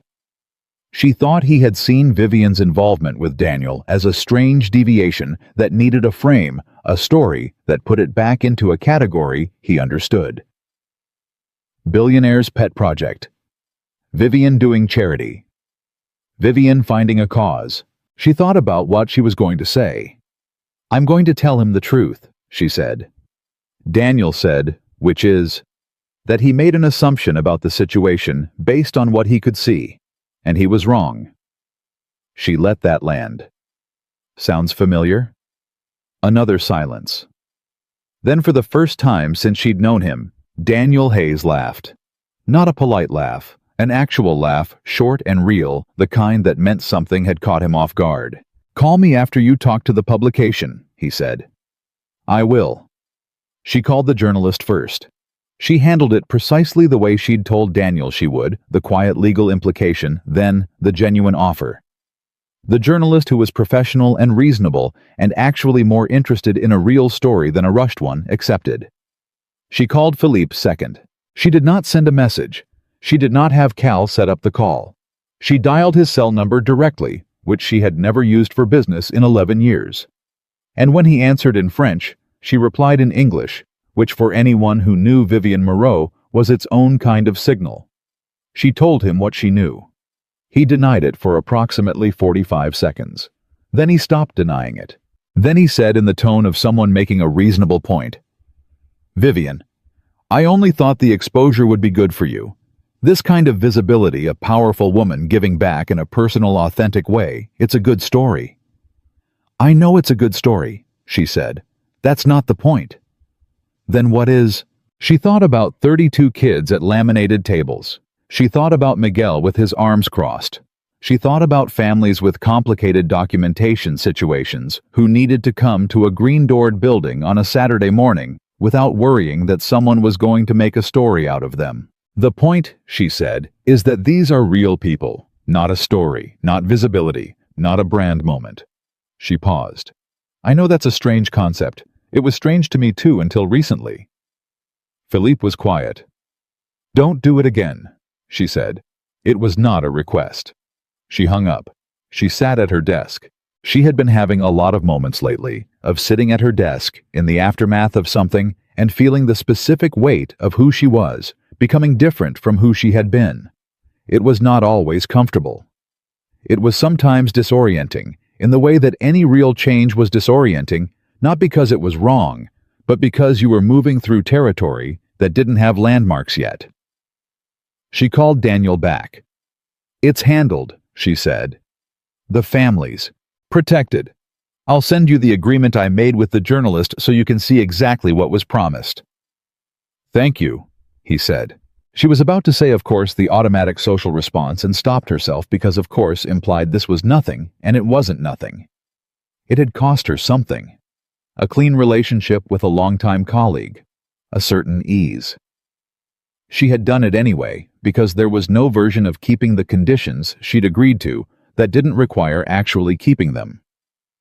"You're welcome," she said instead. "For real." A pause on his end. "Emma's been asking about you," he said. She was not expecting that. "About me. She wants to know if you're coming to the winter showcase. The kids are doing a presentation. Each of them teaches the room one word in their home language." He stopped. It was Emma's idea, actually. She said if the program's name is Words or Bridges, there should be a day where everyone brings a word from home. Vivian thought about a 9-year-old with crooked painted bridges and a staple gun. "When is it?" she said. He told her. She looked at her calendar. She had a dinner in Paris that weekend, a long-planned event, people she'd been trying to get in a room for 8 months. She looked at the dinner. She looked at the showcase date. She moved the Paris dinner. Not canceled, rescheduled 3 weeks out, which her team would manage with a carefully worded email and a sincere apology. Everyone would understand. Or they wouldn't, and it would be fine either way. She told Daniel she'd be there. He said, "Emma's going to want you at her table." "Tell her I'll bring the flashcards," Vivian said. The winter showcase was on a Friday evening in December, and the community center was warmer than usual, with the body heat of 32 kids and their families packed into a room that was already small. Someone had strung paper snowflakes along the windows. The bulletin board with the Words or Bridges banner was visible from the door. Someone had added to the banner since Vivian had last seen it, small handprints in different colors, surrounding the text, each one with a name written in it in careful letters. Vivian found Emma's handprint immediately. It was in yellow. The name was written in her particular 9-year-old cursive, slightly too large, the letters leaning forward like they were in a hurry. She was looking at it when Emma appeared at her elbow. "You came," Emma said. "I said I would." "I know." Emma was wearing a dress Vivian hadn't seen before, dark blue, clearly chosen with care. Her hair was in 2 braids that were slightly uneven in a way that suggested they had been done by a parent trying his best. "Dad said you moved a trip to Paris to be here." "I rescheduled it." Emma considered this. "Was it important?" "The showcase was more important," Vivian said simply. Emma looked at her with that direct, unfiltered assessment. "Okay," she said. "Come on, we're at the table by the window. I saved you a seat." The evening unfolded the way Daniel had described. Each child stood and said one word, just one in their home language. They said it, and then they explained what it meant, and then they wrote it on the board at the front, and then everyone in the room said it together. Amara's word was in Somali. It meant welcome, she said, but not just welcome, the way you said it at a door. Welcome the way you felt when you came back somewhere you'd been away from for a long time, and the place was still there, and still yours. Diego's word was in Spanish. It was a word for the specific feeling of missing someone who is still alive and still present, just far away. Priya's word was in Tamil. She said it was her grandmother's word for the hour just before sunrise, which her grandmother called the hour that belongs to everyone, because it hasn't been claimed by the day yet. Kevin's word was in Tagalog. He said it didn't translate directly. The closest thing in English was the weight of a debt you owe someone who will never ask you to repay it. He said his mom used it about his grandfather. He said he thought about it a lot. The room was very quiet when he finished. Daniel, standing at the back, was watching the faces of the parents. Vivian, from her seat at Emma's table, was watching Daniel. She saw something move across his face during Kevin's word. Just briefly, Something personal, something interior, something that came from a place he kept private. She didn't know exactly what it was. She knew it was real, and she knew it was none of her business, and she let it be. Emma went forth to last. She stood up and said her word was in English because that was the language she was learning this year, and she wanted to bring a word she'd learned here. The word is bridge, Emma said, which most people know. But I learned this year that a bridge is different from a door. A door only opens one way. A bridge goes both ways. And the most important thing about a bridge isn't what it's made of, it's what it connects. She looked at the room. My dad taught me that.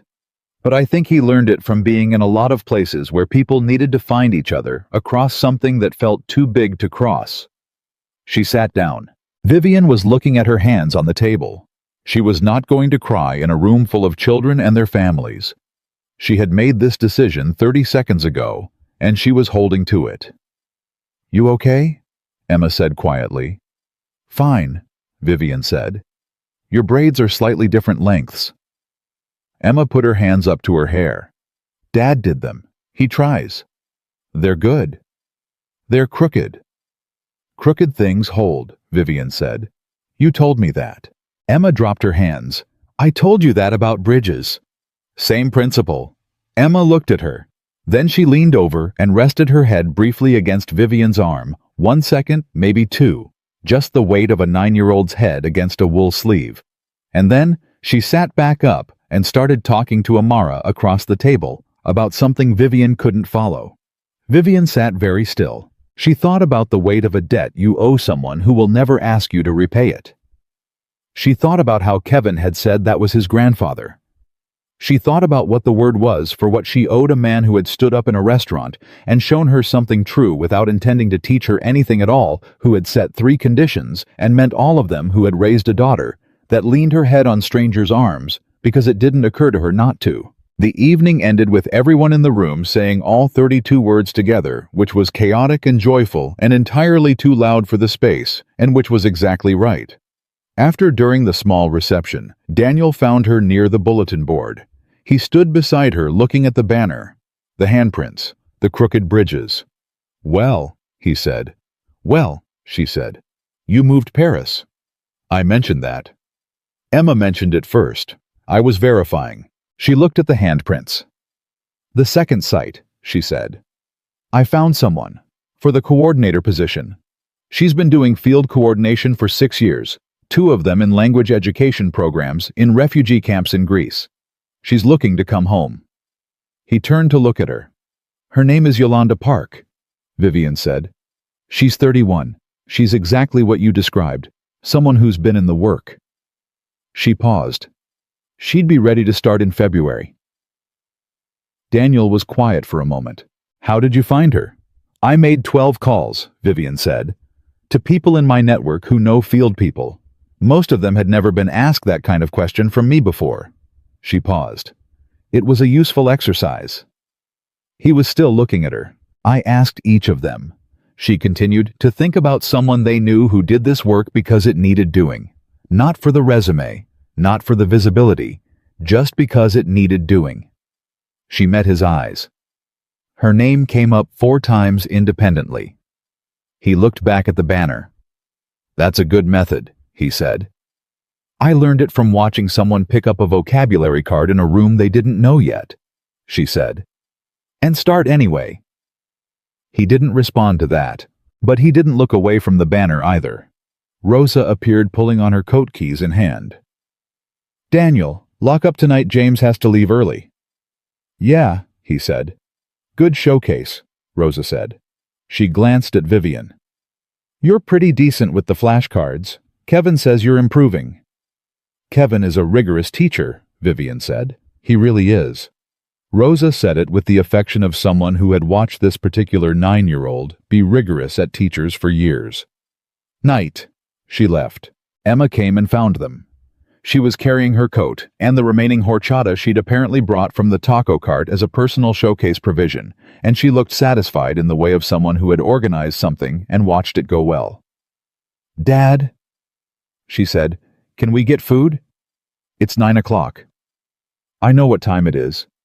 Emma. I'm just saying. Daniel looked at Vivian. Are you? I'll come, she said. If that's... Obviously you're coming, Emma said, already heading for the door. That's why I said, can we not, can I? They looked at each other. Something passed between them that was not complicated and not simple. The particular look of two adults who have both been maneuvered by a 9-year-old and found they didn't mind. They followed Emma out into the December cold. The city was full of lights and noise, and the specific December energy of everyone being somewhere on their way to somewhere else. Emma walked between them, finishing her horchata, describing in detail the part of the showcase where a boy named Sebastian had said his word so quietly nobody had heard it, and they'd had to ask 3 times, and by the 3rd time he was red-faced and furious, and it was, Emma said, actually very funny, even though she felt bad about it. Daniel was listening and saying the things parents said. Vivian was listening too, and not saying anything, and feeling underneath the cold and the December noise, and the perfectly ordinary activity of walking down a sidewalk, something she'd been building toward for 2 months without naming it. It wasn't gratitude exactly, though. There was gratitude in it. It wasn't guilt, though, that had been part of where it started. It was something quieter and more durable than either of those things. The particular feeling of being in the right place at the right time and knowing it, which was different from thinking it and different from hoping it. Emma reached up between them and took both their hands. Again, the same gesture as the first Saturday. Neither of them had expected it to become a habit. Neither of them, walking through the December cold with a 9-year-old between them, was the least bit interested in stopping it. Yolanda Park started on the first Monday of February, and by the end of her first week, Daniel knew he'd found the right person. She was 31 years old, and she moved through the community center like someone who had spent 6 years learning how to be useful in rooms that were barely holding together. She didn't ask where things were. She looked until she found them. She didn't wait to be introduced to the families. She introduced herself in whatever language got the warmest response and filed the information away with the quiet efficiency of someone who understood that relationships were the actual infrastructure. Everything else was just furniture. By the end of week 2, 3 of the shyest kids in the program were talking to her like they'd known her for months. By week 3, she had identified 2 families who needed additional support outside the language program, and had already connected them with resources on her own time, without mentioning it to anyone until Daniel noticed and asked. "That's not technically in your job description," he said. "I know," she said. "Is it a problem?" He looked at her. "No," he said. "Good," she said, and went back to what she was doing. Vivian met her on the 3rd Saturday of February at the taco cart. The 4 of them, Daniel, Emma, Vivian, Yolanda, sat around the small outdoor table in the cold that Emma insisted was not that cold, and everyone else quietly disagreed with, and Vivian asked Yolanda what she needed for the second site, and Yolanda pulled out a handwritten list on a folded piece of notebook paper that was 3 pages long, front and back. Vivian looked at the list. "This is thorough," she said. "I had 6 years of practice writing lists like this in places where if you forgot something on the list, the consequence was a lot worse than inconvenience," Yolanda said. "So I tend to be complete." "That's exactly what we need," Vivian said. She took a photo of all 3 pages and sent them to Sandra before her horchata was finished. The second site opened in March. A school on the east side of the borough, the one the counselor had been calling Daniel about for 4 months. The first session had 18 kids. By the 4th week, it had 26. The school counselor, a woman in her 50s named Dr. Anita Reyes, who had been doing this work long enough to know the difference between a program that would last and one that wouldn't, told Daniel at the end of the first month that she hadn't seen kids engage with something this fast since she'd been at the school. "What are you doing differently?" she asked. "We're not asking them to leave anything at the door," he said. She looked at him. "Every language program I've seen," she said slowly, "tells kids to focus on English. Put the other stuff aside. Build the bridge from one side only." "Bridges built from one side fall in the middle," he said. She was quiet for a moment. "Can I steal that?" she said. "It's not mine," he said. It belongs to a 9-year-old. Emma, for her part, treated the expansion of Words Are Bridges with the proprietary pride of a founder. She asked for weekly updates. She had opinions about the second site's flashcard selection that she delivered to Yolanda with the directness of someone who had been raised not to confuse politeness with honesty. Yolanda received these opinions with complete seriousness, which was exactly the right move because Emma could tell immediately when an adult was humoring her and responded to it with the specific cold politeness of someone who has decided you are no longer worth her full attention. Daniel watched all of this and said nothing, and felt in the quiet, specific way that things felt when they were right, that something he had started alone in a borrowed room with 6 kids and a folding table was now larger than he could manage by himself, and that this was exactly what it was supposed to be. What he had not prepared for was what happened in April. It started with a journalist. Not the one Vivian had handled in November, a different one from a different publication. Someone who had been following the story of the second site opening through the school's community newsletter and had done enough digging to connect the dots between Words Or Bridges, Vivian Moreau's foundation, and a mechanic on the west side of Manhattan who had been running a Saturday language program for immigrant kids for 3 years on $40 a week. She called Daniel directly. He almost didn't pick up. He didn't recognize the number, and he'd learned to be careful with numbers he didn't recognize since November.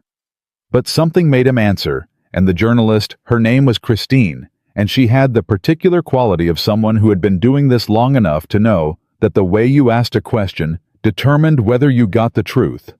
Said Mr. Hayes, "I'm not looking for the Billionaire Does charity angle. I'm looking for the real story, which I think is you." He was quiet. "I've talked to Dr. Reyes at the East Side School," Christine said. "I've talked to Rosa. I've talked briefly to Yolanda Park, who told me to call you and let you decide." A pause. "I've also talked to a waiter named Lucas Bennett, who works at a restaurant called Ardoise, and who told me that about 5 months ago, a man in an old blazer stood up in the middle of a full dinner service and did something he said he'd never forgotten." Daniel sat with this for a long moment. "What did Lucas say I did?" he said. "He said you treated him like a person when someone with a lot more power in the room had just finished treating him like furniture," Christine said. "And then he said you spoke 5 languages in 60 seconds, and the whole room went quiet." Another pause. "He said it was the most remarkable thing he'd ever seen in 4 years of waiting tables, and that he'd changed how he thought about his job after that night." Daniel said nothing. "I'm not trying to make you famous," Christine said. "I'm trying to write about what it actually looks like when someone uses what they know to help people instead of to separate themselves from people, because I don't see that story told often enough." He thought about Emma's showcase. He thought about Kevin's word for the weight of a debt you owe someone who will never ask you to repay it. He thought about 32 handprints on a banner, and then 58 handprints because the second site had added their own. He thought about what Vivian had said in November. "I don't want it to be just words.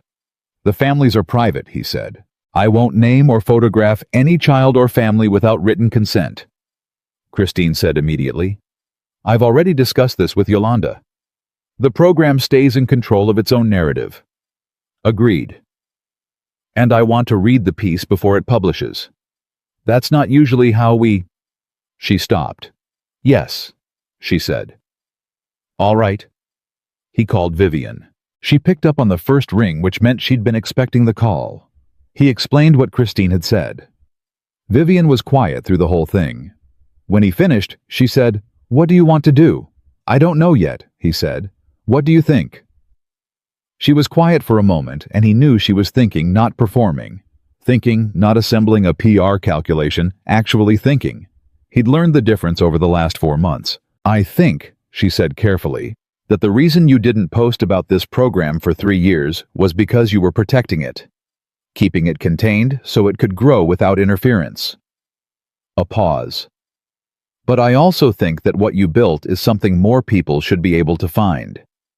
There are kids at schools all over the city whose counselors don't know Words Are Bridges exists." He hadn't thought about it that way. "The story doesn't change what the program is," Vivian continued. "It just changes who can reach it." He sat with that. "You've gotten good at this," he said. At what? At saying the true thing instead of the useful thing. She was quiet for a beat. I had a good teacher, she said. He called Christine back. He said yes. The piece ran 6 weeks later, on a Thursday morning in mid-May. It was long, the kind of long that publications didn't usually run anymore, the kind that required you to commit to something. Christine had titled it The Bridges We Build, and she had done what she said she would do, which was tell the real story. She told it from Lucas's perspective first. The restaurant, the wrong bottle, the public humiliation, and then a man in a worn blazer standing up from his table without fanfare and handling it in French like someone who had been handling things for a long time. She quoted Lucas directly, "I've thought about that night probably once a week since it happened. Not because of the languages, because of the fact that he didn't have to get up. He had nothing to gain. He just saw something wrong, and he got up." Then she pulled back. She told Daniel's story the way it actually was. The international coordination work, the 9 countries, the languages learned not from classes, but from need, the wife, the call from Turkey, the plane, the repair shop, the Saturday program started with 6 kids and a folding table. She told it without making him a saint, and without making it simple. And Daniel, reading it the night before it went live, thought it was the most accurate thing anyone had ever written about his life. There was one paragraph near the end that stopped him. Christine had written, "Hayes has never described what he does as sacrifice." When I asked him whether leaving international work to come home felt like giving something up, he was quiet for a long moment. Then he said, "The word sacrifice implies you're losing something. I traded one kind of useful for another, the useful that my daughter needed." He paused. "I don't think that's sacrifice. I think that's just knowing what matters." He read that paragraph 3 times. He didn't remember saying it quite that way, but it sounded like something he believed. Emma read the piece on his phone on Thursday morning at the kitchen counter, reading slowly, in the way she read things she was taking seriously. He watched her face. She got through most of it without reacting. Near the end, when she got to the part about Turkey and the call and the plane, she went very still. She knew the broad outline of what had happened. She had been 5, and children absorb things imprecisely at 5, but she knew the shape. She had just never seen it written down by someone outside the family, laid out in plain language on a screen, which was a different experience than knowing. She put the phone down. She didn't say anything for a moment. "Dad," she said. "Yeah?" "You left in 6 hours." "Yeah." "From Turkey." "That's where I was." She looked at the phone, then back at him. "I didn't know that part, the 6 hours." "It's not the part that matters," he said. "It kind of is," she said. He sat down at the counter across from her. He looked at her, 10 years old now, since her birthday in December. Double digits, which she had announced with enormous satisfaction, as if she'd been waiting for some kind of upgrade that came with the number. She was growing fast, getting angular, losing the last of the soft roundness of early childhood. She was becoming the person she was going to be, and the person she was going to be was someone Daniel was looking forward to knowing. "The part that matters," he said, "is that I got there." She nodded slowly. "And you stayed," she said. "And I stayed." She picked up his phone and looked at the piece again. She scrolled to the photo Christine had included, the only photo in the piece taken with consent, at the end of one of the Saturday sessions. It was Daniel at his vocabulary table, with his back to the camera, bent slightly toward a child Daniel recognized as Amara. Amara was looking up at him, with an expression that Christine had described in her caption as the look of someone finding a word they needed. Emma stared at the photo for a long time. Then she said, "Can I have a copy of this? Like printed?" "Yeah," he said. "We can do that." She handed his phone back. She got off the bar stool. She picked up her backpack from the floor. At the door, she stopped and turned back. "Dad," she said. "Yeah." "I think you should call Vivian." "Why?" "Because she's going to read this and feel things, and I think she might not know what to do with them." Emma said this with the matter-of-fact certainty of someone who had been paying close attention to Vivian Moreau for 4 months. "And you're better at that than she is." She left for school. Daniel sat in the kitchen and looked at the empty bar stool and thought about being advised on emotional support by a 10-year-old, and thought that Emma was almost certainly right, as she frequently was, which was at once his greatest achievement and his most humbling daily reality. He called Vivian. She answered immediately. "I read it," she said. "I know. The 6 hours from Turkey." Her voice was different than usual. Not broken. Vivian didn't do broken, but stripped of the professional layer, the slight formality that was always there, even when they were being direct with each other. "You never mentioned that detail." "It's not a detail I lead with." "Daniel." She stopped. He waited. "I almost didn't call you in November," she said. "After the restaurant. I sat in my car for 11 minutes before I went up to my apartment, and I almost convinced myself that the apology wasn't necessary, that it was disproportionate, that what happened in the restaurant was minor and the social cost of acknowledging it was too high." A pause. "I almost made that choice." "But you didn't," he said. "No, but I almost did." He could hear her breathing. "And if I had, I would have stayed exactly who I was. And you would have stayed exactly who you were. And Emma would never have taken my hand on that sidewalk." Her voice was steady, but only barely. "And I wouldn't know what any of this felt like." He was quiet. "I don't know how to say what I want to say," she said, and this he knew was the most vulnerable thing Vivian Moreau had ever said in a professional context, because she always knew what to say. That was one of her fundamental operating principles. She always had the words. "You don't have to say it," he said. "I know what it is." A long pause. "Okay," she said. "Emma says you're going to feel things today and not know what to do with them." A short silence. Then, she said that, "This morning, before school." Another silence. Then quietly, "She's terrifying." "She really is," he said. He heard something shift in Vivian's voice, not quite a laugh, not quite a cry, somewhere in the register between the two that lived in the chest rather than the throat. "I'm going to come to the session on Saturday." "You come every Saturday." "I know. I wanted to say it." A pause. "I'll bring the flashcards." "Kevin's going to judge your progress." "Kevin judges everyone's progress," she said. "It's his best quality." He almost said, "See you Saturday," and ended the call. But Emma's voice was in his head. She's going to feel things and not know what to do with them. And he thought about the 11 minutes Vivian had sat in a car before deciding to make a phone call that changed both their lives, and he thought about what it cost a person to choose differently than they'd always chosen repeatedly week after week in a room that didn't know her name. "Hey," he said. "Yeah, you're doing the right thing." She was quiet. "I know that's not what you usually hear," he said, "from anyone, because the people around you are usually telling you what you're accomplishing or what you should do next or what the strategic implication is." He paused. "But I'm telling you the other thing. You're doing the right thing, and it matters." The silence on her end lasted long enough that he thought the call might have dropped. Then she said, "Thank you." 2 words. Said the way she'd said, "You're welcome back in November," not as a social reflex, but as a real thing, a thing with weight in it. "Saturday," he said. "Saturday," she said. The piece ran everywhere by that afternoon. Not everywhere in the way of viral disasters. Everywhere in the slower, more durable way of something that people sent to each other because it made them feel something they wanted someone else to feel too. By evening, it had been shared 30,000 times. By the next morning, it was at 90,000.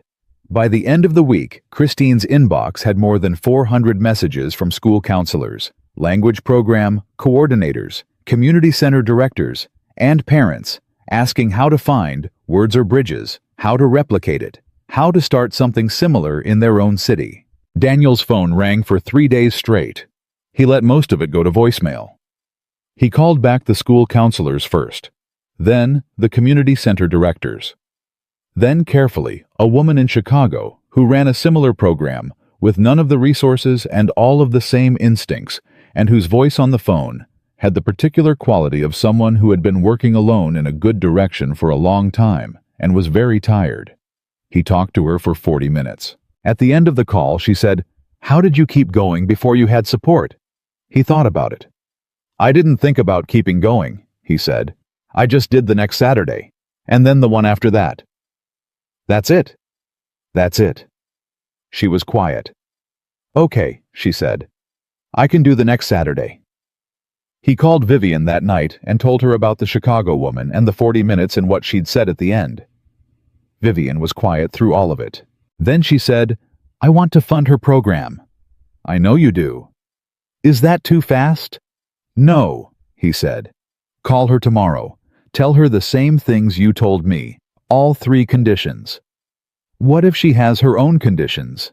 "Then you listen to them," he said, "and you honor them." A pause. "You make it sound simple." "It is simple," he said. "It's not easy, but it's simple." She called the Chicago woman the next morning. The call lasted an hour. When Vivian called Daniel afterward, she was quieter than usual, which was how he'd learned to identify when something had moved her. "She cried," Vivian said, "when I told her about the funding. She apologized for crying, and I told her not to." A pause. "I almost cried." "Did you?" "I'm not going to confirm or deny that." "Vivian, I'm not?" But her voice had the shape of something that was almost a smile. "Daniel, she's been running her program for 4 years, alone. She's been buying supplies out of her own salary the same way you were. She said nobody had ever called to ask what she needed." He thought about what that meant. 4 years. Alone. Nobody calling. He thought about how many rooms like that existed. How many people buying supplies out of their own salaries doing the next Saturday, and then the one after that, because they understood something about what was possible if you just kept doing it. "There are more of them," he said. "I know," she said. "We have to find them." "I know that too," she said. "I already asked Sandra to start looking." He was quiet. "This is going to get bigger than we planned," he said. "Yes," she said. "It is."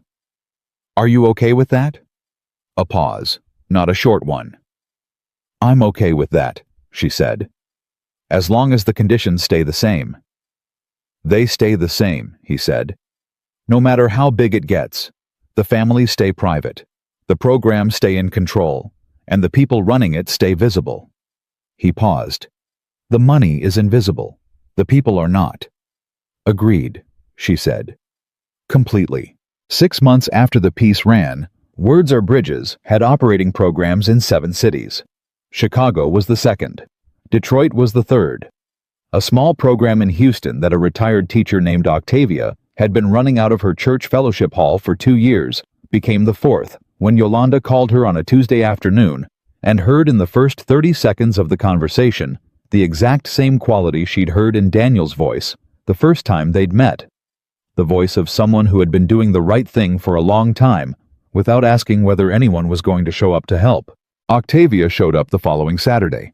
Not to the New York site.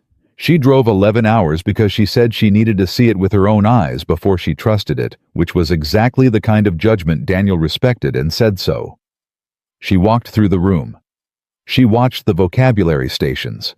She watched the way the volunteers moved, the way the kids held the flashcards, the way Daniel crouched down to a child's level when he was talking instead of bending over from above. At the end of the session, she sat down across from him at the empty vocabulary table. "You built something real," she said. "We built something real," he said. "Took more people than me." "But you started it." "I started it with 6 kids and a folding table," he said. "The rest of it showed up because the first thing was true." She looked at him for a long moment. "The first thing was true," she repeated. "That's the whole secret, isn't it?" "That's the whole secret," he said. Emma across the room helping Amara organize the storage shelf looked up at that moment and caught her father's eye. She made a small gesture, both thumbs up, the absolute unself-conscious enthusiasm of someone who had no professional reputation to protect, and then went back to organizing. Daniel looked at his daughter. He thought about a 9-year-old who had asked for one fancy dinner and gotten something neither of them had expected. He thought about a Saturday program that had started as a small private act of believing that every child deserved to feel like their language was a bridge and not a burden. He thought about an apology made from a car, and a handshake at a folding table, and a banner with crooked bridges, and the weight of a debt you owed someone who would never ask you to repay it. He thought about all the rooms in all the cities where someone was doing the next Saturday right now, buying their own supplies, making their own sign, teaching their own 32 kids that the words they carried from home were not something to leave at the door. He thought about the fact that none of it, not the restaurant, not the 5 languages, not the piece in the magazine, not the 7 cities had started because he was trying to prove something or change something or build something. It had started because a young man was standing alone in the middle of a room full of people who were all looking elsewhere, and Daniel Hayes had put his fork down. That was the whole story. A man who put his fork down, and everything that was possible when someone did. Octavia was still looking at him. "So," she said, "what's next?" He looked at his daughter across the room. He looked at Yolanda, who was on her phone already working. He looked at the banner on the bulletin board, the handprints in yellow and red and green and blue, the crooked bridges that had somehow held everything they were asked to hold. He picked up a flashcard from the table. He turned it over. He put it back down. "The next Saturday," he said. And that was enough. That had always been enough. And in a world that rewarded the loudest voice and the highest floor, and the most impressive thing you could order, a quiet man in an old blazer had proved without trying to prove anything, that the most powerful thing you could possess was not a title, or a portfolio, or 4 languages spoken at a dinner table, to remind a room of its order. It was the willingness to get up. To get up when no one expected it, when nothing required it, when the room was full of people choosing not to. To get up and cross the distance between yourself and someone who needed you to. That was the bridge. That had always been the bridge. And Daniel Hayes, father mechanic, former field coordinator, Saturday morning vocabulary teacher man, in an old blazer, built it 1 word at a time in 5 languages, on a foundation of something so simple that most people spent their whole lives overcomplicating it. He treated every person like their story was worth knowing. And it turned out that was the only credential that ever really mattered.